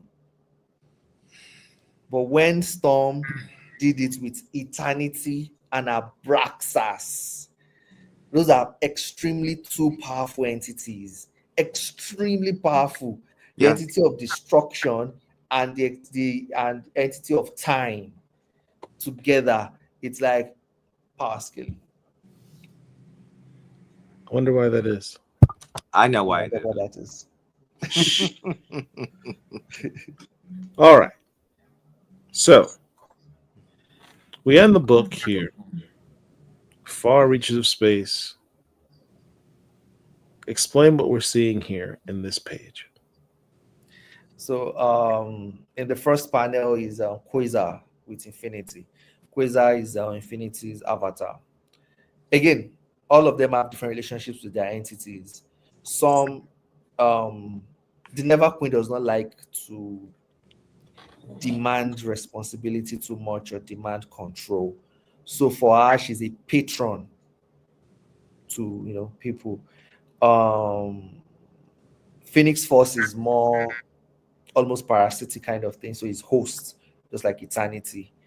Infinity does not do host thing too, so she has avatars, you know, and stuff like that. While Galactus has herald, like go before me, you know, that kind of. So they all have different relationships with their other, and you know how they operate with them. So it's um Black Witcher is in our universe now. They need all the help they can get. Everyone on deck to fight them, while Storm has to face Hadad alone. But in the middle panel, what we see behind Galactus is called the World Ship. You know, but this is it as illustrated by not the classic one, you know, but like the this is the one as illustrated by Nick Klein in Donny Cates' Thor run. Mhm. It's just a way of, you know, we see Galactus when he lands, it's always cool. But when he flies, it feels weird to just see Galactus fly. It's like, oh, it's not a superhero. Like, why does he fly?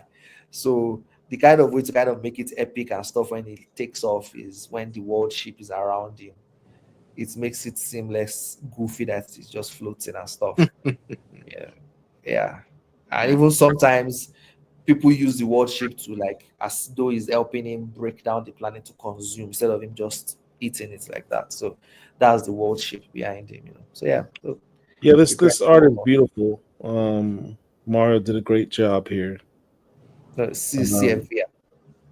He still needs to work on Storm's hair, but it looks No, good. this is CFV. This is the other one. Yeah, this is into Mario.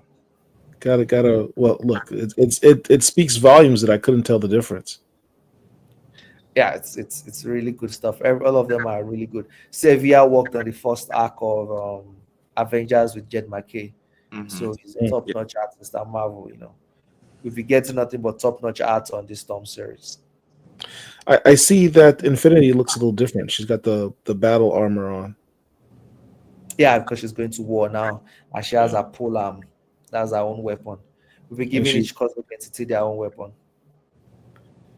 She's out of her little depression. She's willing to fight back now. Yeah, like they don't have any choice. They have to keep fighting for the universe. Open Eternity will show back up or something. All right, and that's where we end this. Yeah, another misconception I wanted to correct is infinity is space, eternity is time.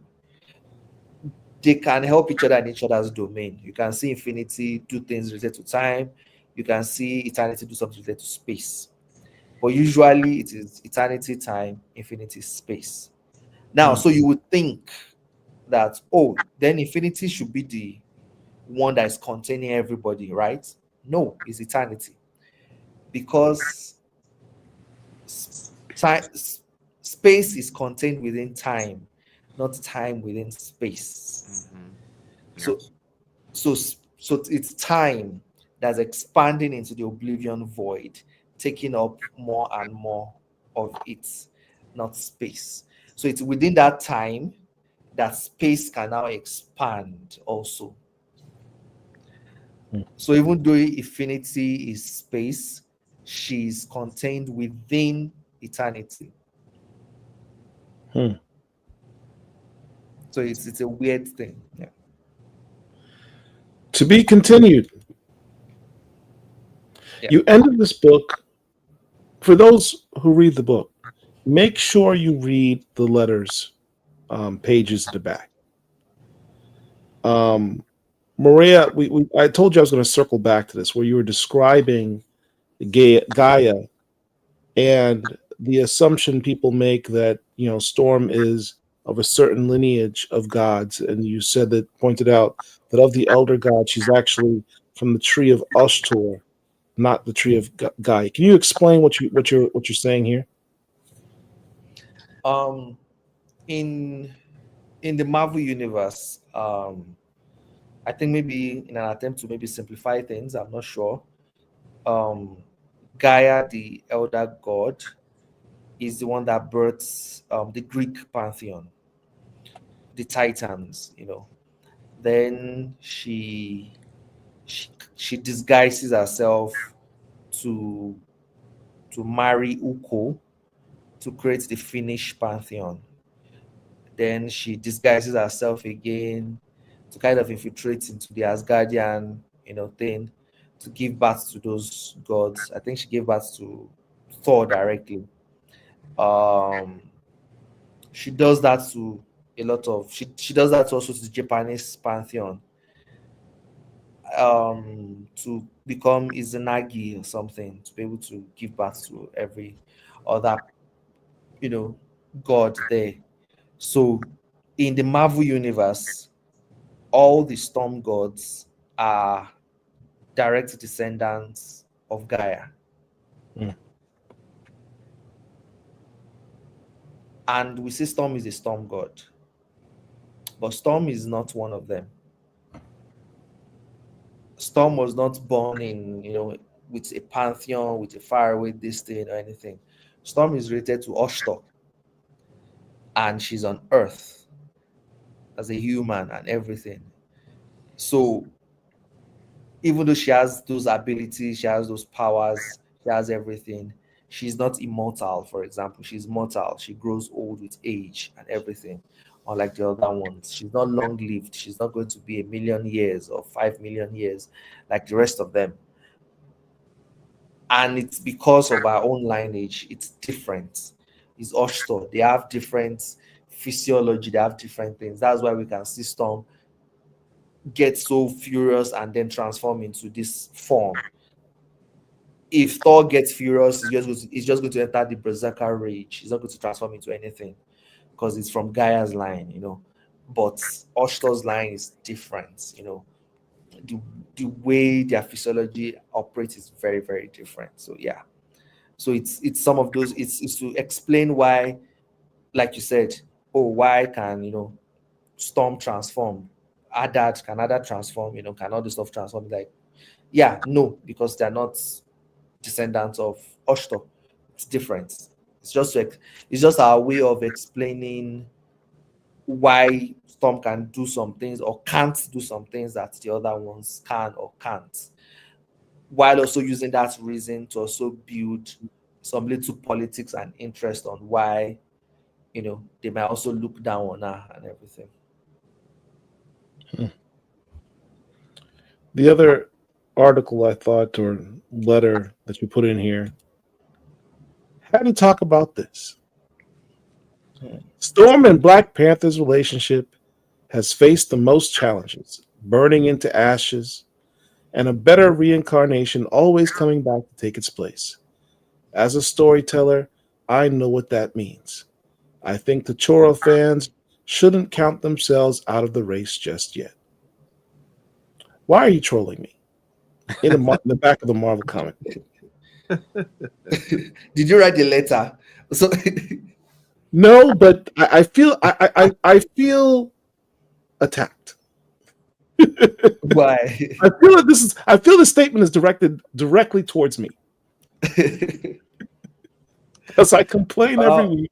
Kill Craig. Make Wolverine never show up in the book again. Bring back T'Challa. T'Challa forever. We know that Storm's going to have a baby. The baby daddy has fangs. T'Challa in his present incarnation does not have fangs. So he's kind of ruled out, and that makes me sad. No, it depends on who the artist is. It depends on who the artist is. All right. I will cling to hope for now. Yeah. Until Hadad smiles. Yeah, it's just me being honest. Like, even if it's not me, maybe because of whatever reason, anything, it's just, it keeps coming up. It keeps coming up. And if something keeps coming up, the way people are like, oh, Marvel will never do it. And it's like, Marvel will never do it, but it keeps coming up. So I wouldn't say never, because, we've seen it. Oh, yeah, they were dating. Another creator comes, break them up. Oh, yeah, they married, this is because of some contract stuff, they broke them up. Oh, they come back again. So it keeps coming back over and over and over and over again. So it's like, Because it was so yeah. beautiful, Maria. It was so So, beautiful. so, so that's why I'm just being analytical about it. Like, if we don't get into our feelings about it, if you just look at the statistics, chances are, to happen or something. Yeah. It's a very non-committal answer, but I'll ride with it for now because the book is dope. Yeah. I don't want to make promises because who knows? Like, I don't even know how many issues I'm going to get. We still get 5 issues after 5 issues. So yeah. So it's But it's So just what you're me being saying is, analytical what you're about saying it. is we can make a deal that if you get 5 more issues, For we can bring 50 T'Challa back. issues. Let me stop. I digress. Next issue, issue 12. Mateus Manahini routinely always does dope issues for your cover A, but this one he put a little something extra in it. Yeah. I love the fact. Well, it's a bit foreboding that you've got Galactus's skull Smashed against the ground. smashed against the And- ground, and Hadad standing and on top dead. of him. Mhm. Storm looking very defensive at this point. She's not. Is she in her? She's not. It doesn't look like she. No, she's not in her black vortex mode right now. She's No, facing. she's- Yeah, Marvel likes the covers having the consistent black and gold form. That's a whole problem. See the other two covers here. Is that say cutout mask? Is that an actual mask on the cover? Yeah, as well? the Halloween. Yeah, it's an Halloween cover. Does Marvel seriously think collectors will seriously cut out her face on a cover? They said it's for kids now. The kid better have $5.99. If they could cut up the comic book. I'm sensitive to that because when I was a kid and my parents were getting me comics, I got a Captain Marvel #1 with Carol Danvers. But in the back of the comic was an advertisement for like, I want to say it was like Evel Knievel. And me being 5 or whatever I was, saw that and I was like, cool, Evel Knievel. So I took some scissors,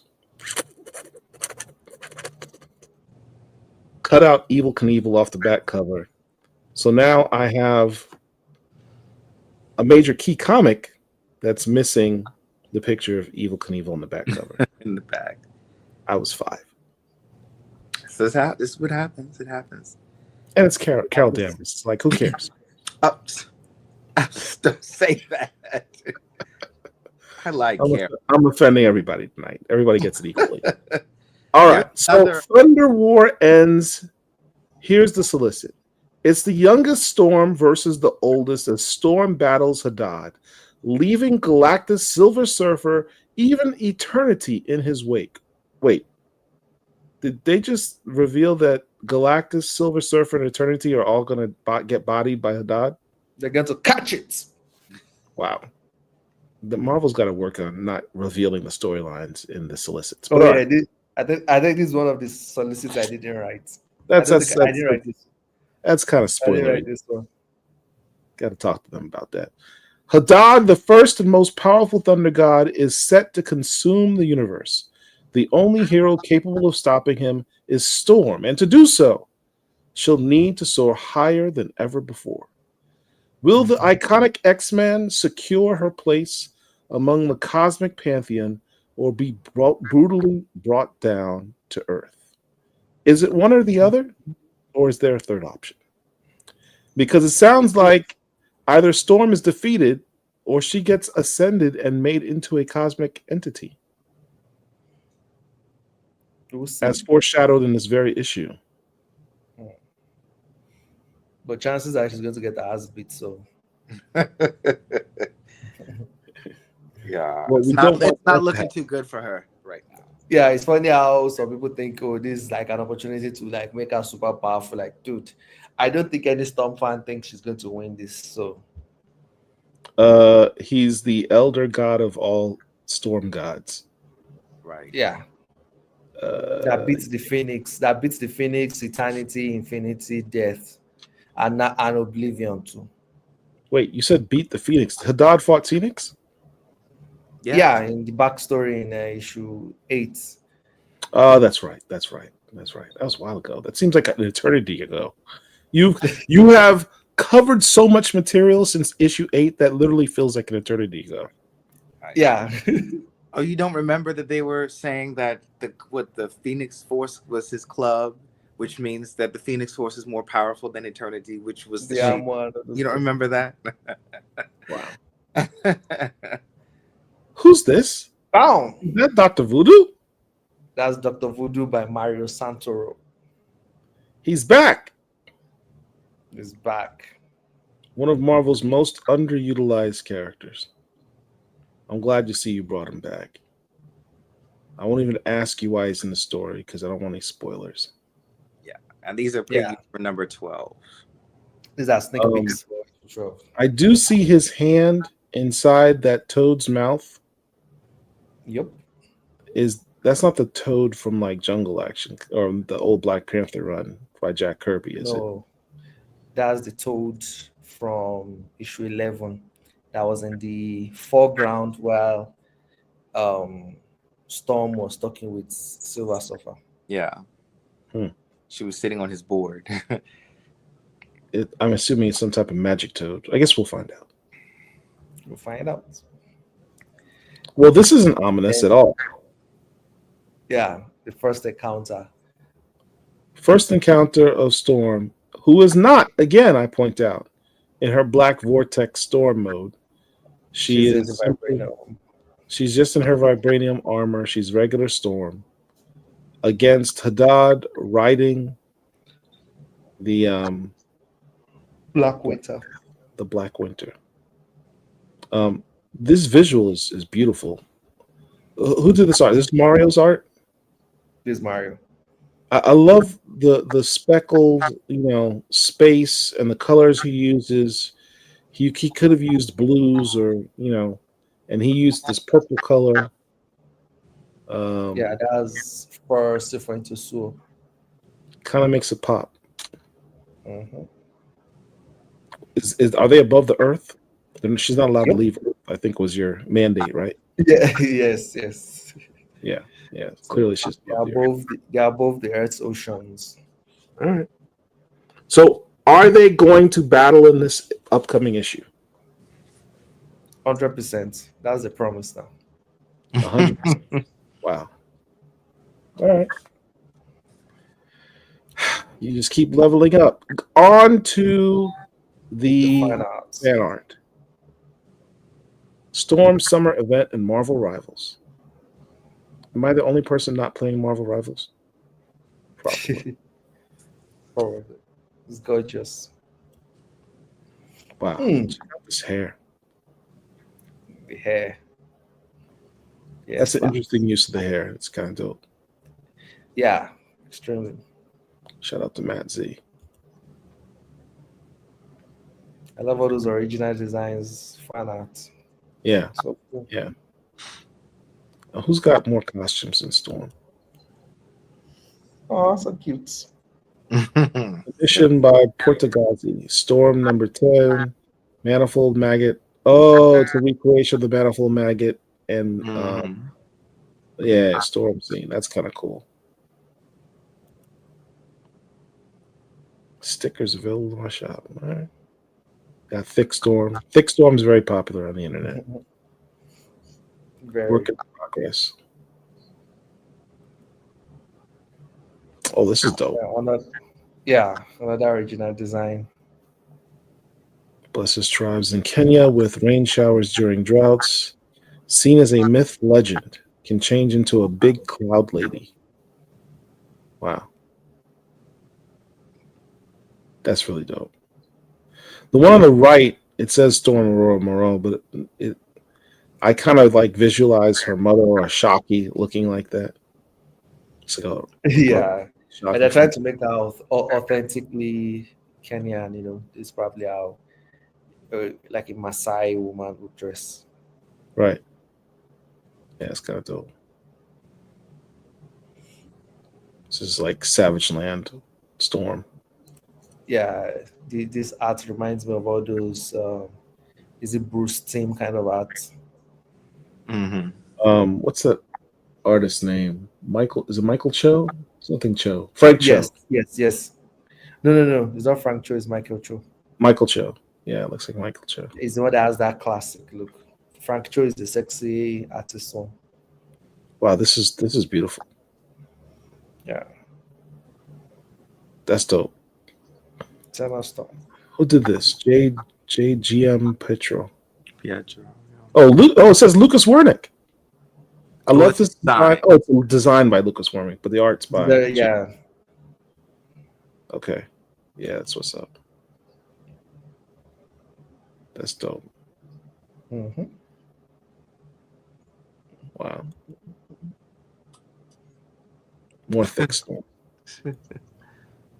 It's been 25 years since the first live action X-Men movie was released in 2000, so I had to illustrate my favorite Mutant Storm, played by Haley Berry. Yeah. Oh, wow. Watercolors. That's pretty. That's it's by dope. David Mack. That's David Mack? Yeah, it Yeah, is. that's It's a Mack movie. Wow. Okay, so this one really caught my eye. This is like a close-up of the black vortex. That's original, yeah, but we Yeah. tweaked it a little. It doesn't have that overextension of like the gown parts. Like, it feels more like a trousers. I love this design. It looks like a Jack Kirby design, like from Yes, the old Eternals or New Gods. yeah, that's why I said we also went with it because it has that god aesthetics that Marvel Universe has. Because the way Yeah. Thor also has those little circular stuff on his body, on his chest, and all those stuff. So yeah, Yeah, literally a Jack Kirby design. The only thing it's missing why I is decided to the go with it. the Kirby crackle around her. I know, right? That's kind of dope. I'm looking at the notes around this. Inspired by her original suit, mashed together with celestial tech. Okay. She shows a little skin, harkening back to her goddess with days of yore. Entire suit is black with gold trim. Headgear and other, what does that say? Suit elements Yes. float and impossibly maintain shape as if held together by her will. Wow. Did you give input on this look?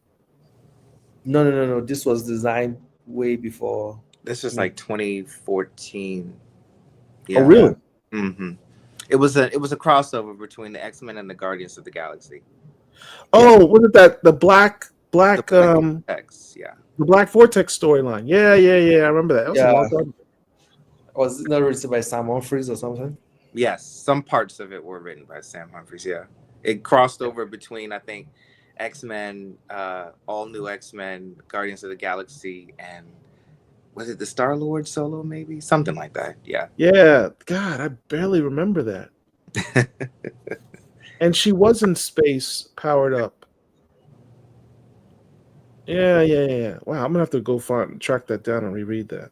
Yeah, well, she never accepted it. It was like a mirror that you could look into and see Right. the ultimate potential of what you could be. And Right, the vortex would tempt you with versions of what you could possibly get. That was kind of the temptation thing. Yeah. And she was like, "No, destroy it." So this is what so basically you tapped into that storyline and said, well, she's going to go ahead and embrace that possibility. Mm-hmm. Again, Maria's not creating new stuff. He's simply dipping back through the long boxes and pulling out stuff that has previously been done. Yeah. Oh, I love this. Yeah. I love this. This is a rendition of our version of it. Yeah, I love it so much. which looks really good, really, really good. That's fantastic. This could literally be one of your variant covers. Mm-hmm. Good God. Imagine this as a toy. That's so Right. badass. No, gosh, Yes. that'd be so. Tell Tom Brevoort to contact Marvel and tell them to do a Marvel Legends version of this. Because this would sell. I would buy that. I I will absolutely. buy this. I will buy this, put it in my living room. If it's a statue, I would do anything. This is Yeah. just That needs to be a Marvel Legends. Shout out to Doton Okonde once again with the fantastic promotional art. The Omega sign at the bottom. Yeah. Oh, you know, Yeah, I the didn't Omega. even see that. Oh yeah, even his rings, Magot's rings. On the ring, there's Ini on one and there's Mini on the other. Oh. The name of his slugs. Slugs. So he always has Easter eggs in his stuff. Omega Life. Oh, this is dope. There's Rogue's a variant cover for Roguestorm 2. Which is so funny. We got a variant cover before we got the main one. But yes. Yeah, by Euclid. Yeah. Who's like the artist, legit artist. You check out her kicks though. Yeah, yeah. Mm-hmm. Street level. Love the hair. All right, so let's go into the questions of the chat. Let's wake up Dr. Wizard. Dr. Wizard, are you still there? Richie Terrones, is Maria Iodelli Oren the absolute or an aspect of the one above all? Did the one above all create Storm or have a hand in her creation? I'll take the second one. The one above all didn't create Storm. That was Eternity. But you would see that story and interaction in the next issue. The link between the one above all, Eternity, and then Storm. Or in the absolute, we don't have the copyright for that. That exists in another universe. So if there's any visual reference, it's just for funsies, and we'll make it an original character. But yeah, or in the absolute is very, very similar to the one above all. But that isn't Orange the Absolute, because Orange the Absolute is not public domain. All right, next question, Doctor. How much I got a bribe to use a reference to the Marvel Legends action figure? No, I think it came during talking about having the three ladies. Oh, yeah. If you want to bribe Tom, let's get the numbers of the Storm, Phoenix, and Scarlet Witch books up. When Marvel sees that those three books are doing well, something will naturally happen between them. That's facts. Let's get some Storm. Let's get Storm some Batman style prep time. She's gonna need it against Hadad. She better have some sleep. Chicks up her sleeve. Yeah. We've been seeing it bit by bit in this story with issue 8, 9, and 10. So yeah, we'll be seeing it more as we move. Good evening, everyone. Could Mr. Iodelli tell us if we'll see more of the realms beyond existence in issue 12? Will we see threats from the Black Winter Horde heading towards the kingdom of the one above all? The one above all, Black Winter, no, that gap is too much. Like even Hadad got clapped by the one above all. So even if Hadad has found a way to be able to face the one above all, it would be him, not the Black Winters. So the Black Winters won't be a threat to All right. to the House of Ideas, but other realms of existence, we might see some, but just the ones we can show with the little page real estate we have. But it's just for us to imagine that they are everywhere to split the entire cosmos and distract them away from the battle. Next question. Question 2. Will there be any consequences to existence due to Eternity's departure from his post? Is there any other realm beyond connected to Eternity? Or how did he manage to get to the one above all's realm? Um, there isn't going to be any. The consequence we've seen is infinity in pain, and having to be the one to try to hold everything together on our own. That's the consequence. Um, is there any other realm connected to eternity? And yeah, in the story by Alewin Beyond Us, I think eternity was able to go to the one above all, to the House of Ideas. So I think he had to send people. So that's, I think, the story people are referencing. But you can easily explain it with he couldn't go because he didn't want to hurt his sister. So, but now he's desperate enough that he has to go. He can't send anybody to negotiate on his behalf this time. He has to go on his own, even though it will cause pain to his sister. So, yeah, that's why he's able to go this time. Venus Modeste asks, my question is Rogue Storm, Eternal Storm, and Black Vortex Storm in Storm 11 are just different from when she is feeling different emotions.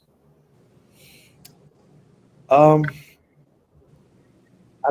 for now, you can explain it that way, but in my own head canon, which is not this thing, I see Rogue Storm and Eternal Storm almost like one and the same, and Black Vortex form as Storm.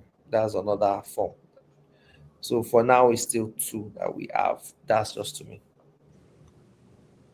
All right. Where is Abraxas anyway? Still chilling in the sanctuary with the hippos? Yes. We did not see the hippos in this issue. That's what I'm a little mad about. Yeah, they show up in the next issue. Okay, And there we next one. go. Does Marvel Comics have a page limit or goal for comics? Yes, there's a page limit. It's 20 pages, and I'm a greedy person. I use one of those pages for this big splash that has the title of the book, like Thunder War and all those stuff. So that leaves me 19 pages to tell the story. You love your slash pages. Yeah. Where are you going to acknowledge Aurora's godhead named Hadar Yao, which is kind of similar to Hadad, both of them mirroring each other? I'm not sure I'll be able to name it outrightly. That even in my mind, in my head canon, the Black Vortex might be Adariel. So, but we'll see. Are the Celestials in this? Not in Thunder War. Okay. Sorry, next one here. For now, it's currently above their pay grade. No offense.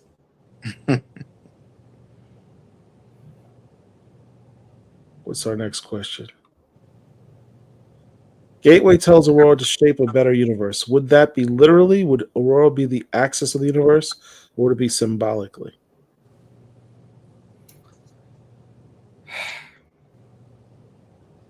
Let's just say both. All right. Does Storm's Hadar Yal Godhead have anything to do with this story at all? I remember you asking this question a while back, and I said it's will, but you might not know it. Like I said, in my own little head canon,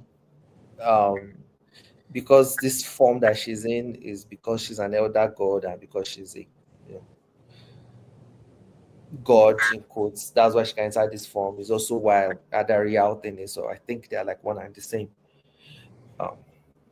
Maxine again says, why are we not allowed to know when and where Storm got her vibranium armor or even why she has it? It's not like she could have ordered it off of Amazon.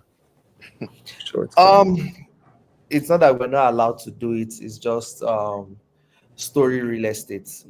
We're trying to squeeze a lot into most of these issues. I'm not sure yet. I should be able to explore their origin later on. And about getting it off Amazon, technically yes. in the Marvel universe, I know many people don't know it. Wakanda actually sells vibranium too. They don't. They have monopoly of the supply. They don't have monopoly of the usage.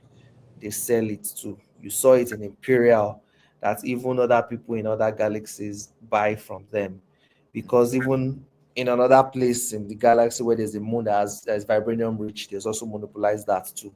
So in on Earth they sell it. It's just that sometimes just like high-end quality stuff, like when you want to buy a Ferrari and stuff like that, they don't just sell it to anybody. Just if you can come and say I want to buy vibranium, they might not sell it to you. They might have to do research into you. What do you want to use it for? Monitor how you use it. Blah blah blah blah blah blah blah blah blah. But they do sell vibranium. They don't have monopoly of the usage. They only have monopoly of its supply. Okay. Please talk about her hair growth, because folks were irking me.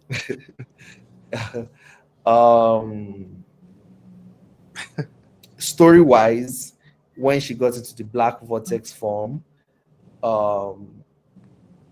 that's what gave her hair back and burnt her extensions. So it was after the black vortex form when we saw her next, her hair was back.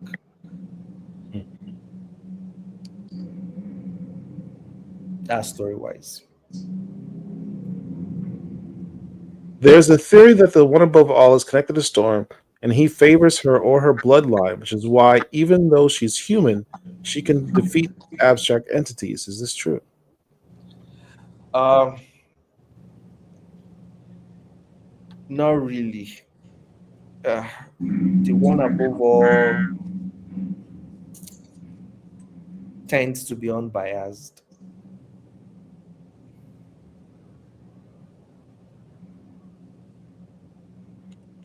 D the Angel says, since Storm draws power from divinity and faith as well, with Storm being the only one whose face is Hadad, is it possible to have everyone believe in her universe wide, and draw strength from that? In essence, can you get all the people in the universe to worship her, empower her from their faith in her, so that she can defeat Hadad? She's an Earther. Everybody in the universe hates Earth.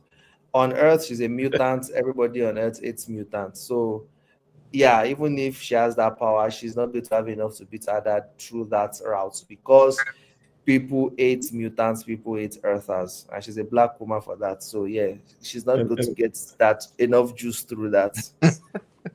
And comic book fans hate black women superheroes who are super. Yeah. All right. I digress. ORORO ML, how does one submit their art for the showcase? Oh, just post your beautiful art in ORORO Spoilers with ORORO Spoilers hashtag, probably on Twitter, and we'll be able to pick it. Yeah, that's a good question. I love watching this live stream to see all the things that I got wrong in my videos. Everyone on this channel does a fantastic job. Maria, I can't wait to see you on the main X-Men title. Oh, we were just talking about you. Yeah, thank you for talking about this show on thank you for talking about this show on your channel. We appreciate it so much. Yeah. Guys, if there's anything that, after reading the issue and you're not getting it, you can also go to SCM Comics. It does real great analysis of videos, and it always has this badass music that's always playing in the background when he does it. Yes. I don't think you got anything wrong. It's just maybe, we just have more things to say here. Yeah, it's your videos are superb. I love listening to them, and you also upload them very fast, very soon. So I always love catching up with your videos.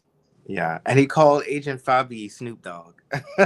Yeah, because Agent Fabi Snoop Dogg because he smokes a lot.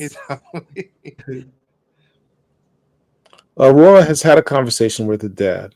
Will she be able to be the same with her mom, even though she may be in some kind of prison for marrying an outsider? We shall see.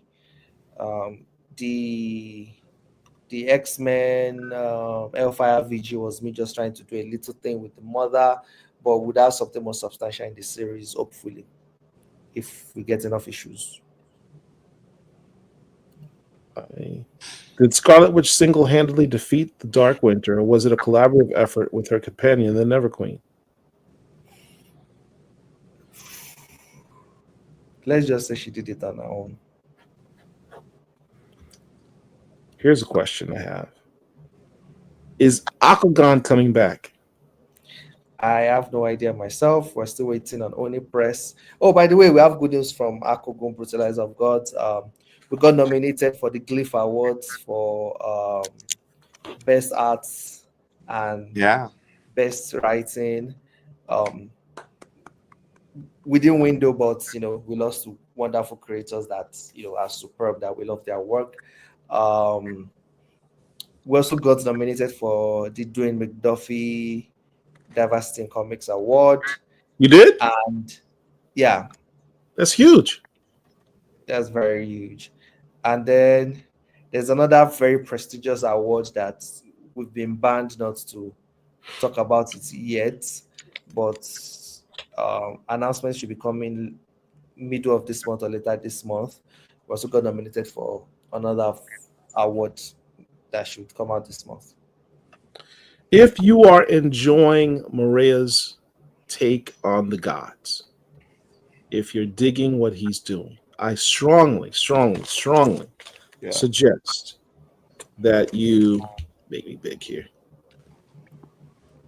Great series. Pick up his series, Aquagon, Brutalizer of the Gods. Fantastic series with art by the great Doto Nakande. You will not be disappointed, I promise you. Yeah. Thank you very much for the plug. Absolutely. All right. Oh, we still have questions left. How do you pronounce Storm's mother name? Is it Indari? For years. I have no idea. I just call her Indari, but I have no idea. I don't think it's a real Kenyan name. I'm not even sure, and I'll have to ask my Kenyan friend. But I don't know too.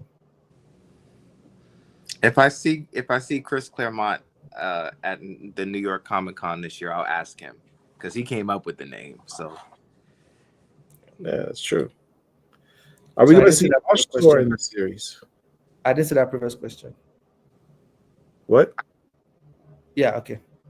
Oh, Maggot, Manifold, Gateway, Bishop, Jaden. Can we expect more mutants to join up with ORORO in the future? That's a good question. Yeah, I'm starting to get notes that I'm starting to crowd the main character. That this is a solo and not a team book. So it's like they're in every issue. You're rotating them. Yeah. So I'm trying to find a way to balance it more. So let's see. But yeah, I think the answer is yes. Yeah, just keep them coming, man. You can rotate the characters, but keep them coming. She needs to have Monet in it come up at some point. Let's see. Are we getting more after Rogue Storm?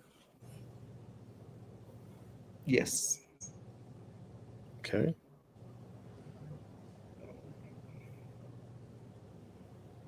Any other questions? Are we done? Does Storm's Lifebringer have any ties to Storm's current powers? What's that? Yeah, I'm not familiar with the Lifebringer.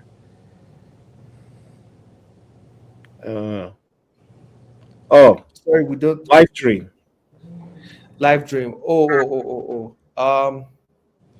I've not fully incorporated that into the solo yet, so maybe next year. Who's your favorite comic book writer?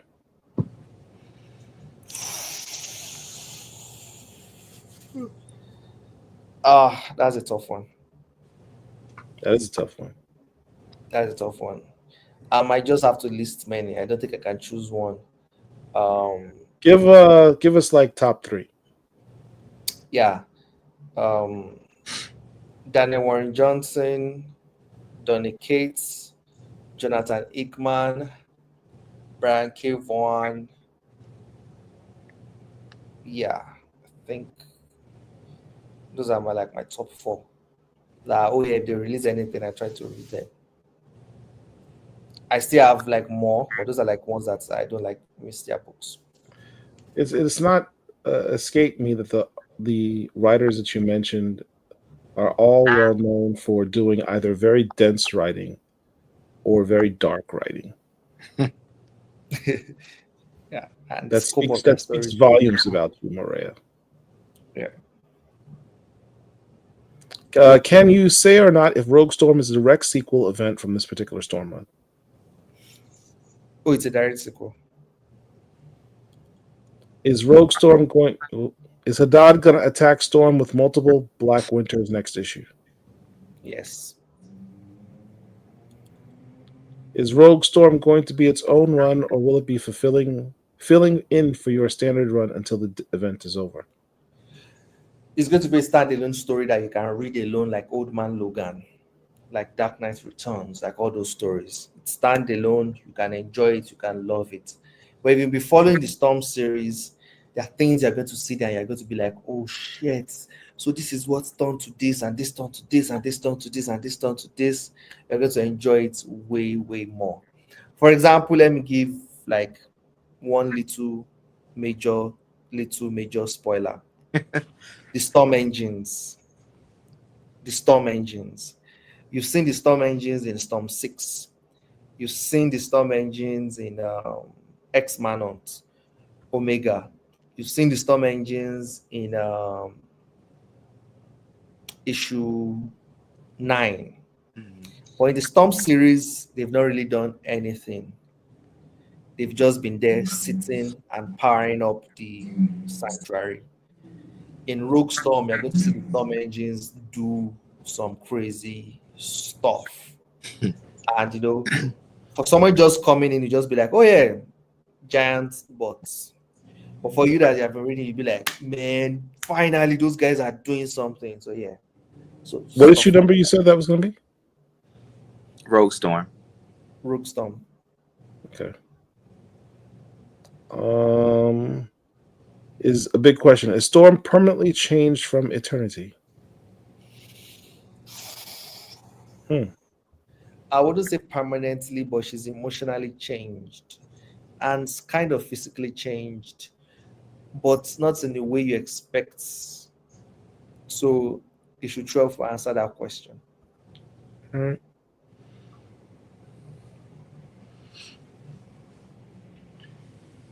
Will we see Eternity and Storm be one in issue number 12? There's no way to answer that Without it being it's a spoiler. just straight up spoiler. Yeah. Is Maria? Yeah, we saw that one already. All right, we're just going to take 2 more questions and we're going to wrap this up.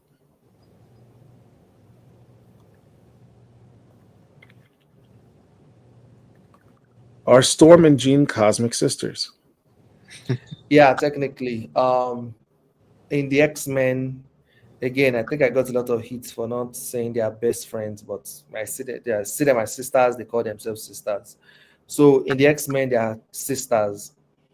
Now, Storm links to eternity, and Jean Grey linked to the Phoenix Force, and they are both children of the one above all.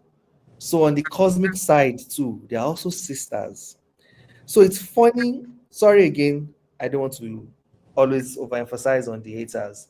It's funny how people say, oh, they are sisters and I'm the one trying to instigate competition, blah, blah, blah, blah, blah, blah, blah.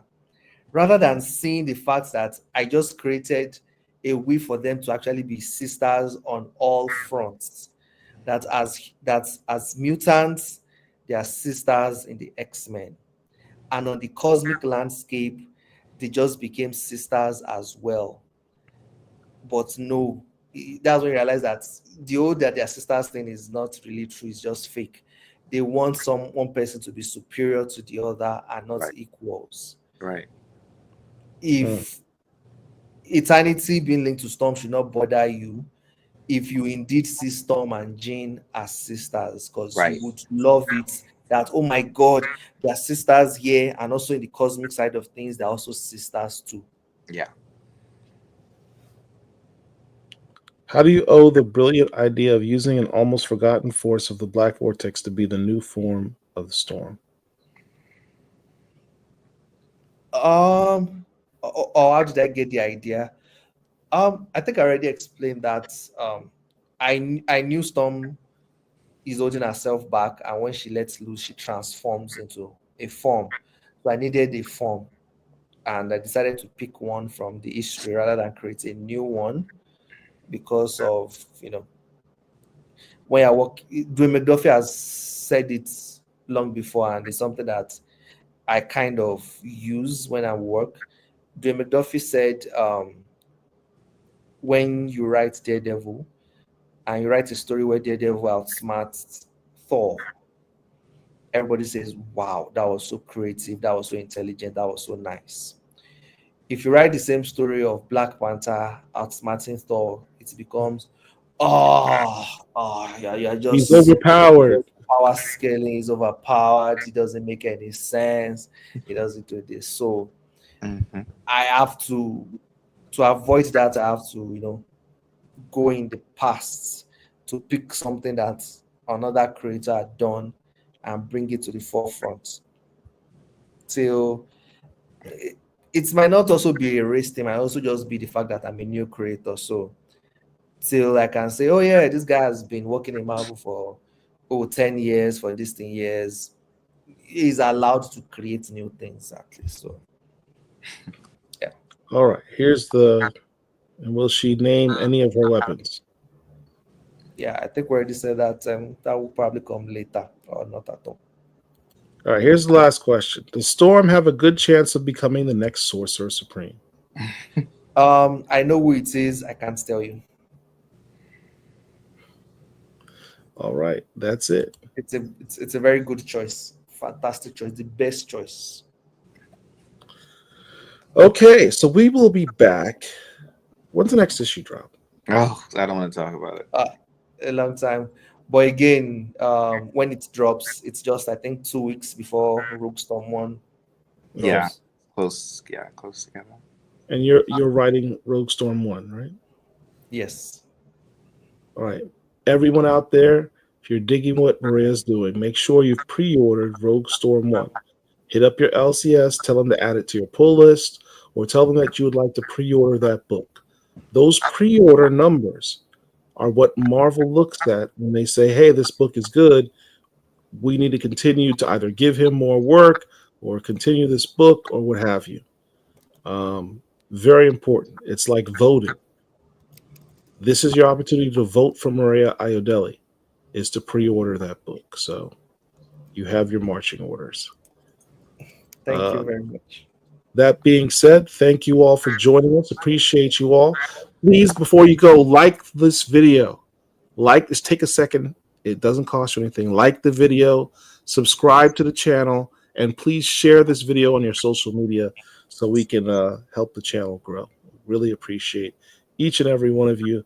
Maria, thank you for being here. Antoine, thank you for being here. Dr. Wizard notes August 25th is the pre-order cutoff for Storm 12. Yep, you still Get have your time. orders in. There you go. Let's show up for it, guys. Let's make this huge. Let's cause a big surge and make Marvel have pause and go, what the hell? Should we start telling bigger stories with, all these characters like Blue Marvel and all this stuff, Yeah. Don't stop teasing me. I tell you, stop doing that. Stop teasing me. Say Blue Marvel. Hey, yeah. He's the perfect character to have in the storyline with the cosmic characters. I'm just pointing that out. All right. Yeah. He's on his own. He doesn't have an entity. That's why he's not here. He's cosmically powered. He deserves to be in this. Don't get me started. You're trolling me. Yeah, but there are many cosmically powered characters, but here it's only the ones that are linked to entities. If you really want to shake things up, throw in Ghostlight. Go research Ghostlight by John Jennings. he is the perfect character for this type of adventure, and no one's using him right now. It'd be perfect to have him show up and do something interesting. Take on the Black Winter. I'm curious to see how he'd react to that. Anyway, that's my plug. Yeah, I'll put it in my research list. We are out. Black Panther. God, I'm like so 40 tonight. Black Comic Lords. We got you.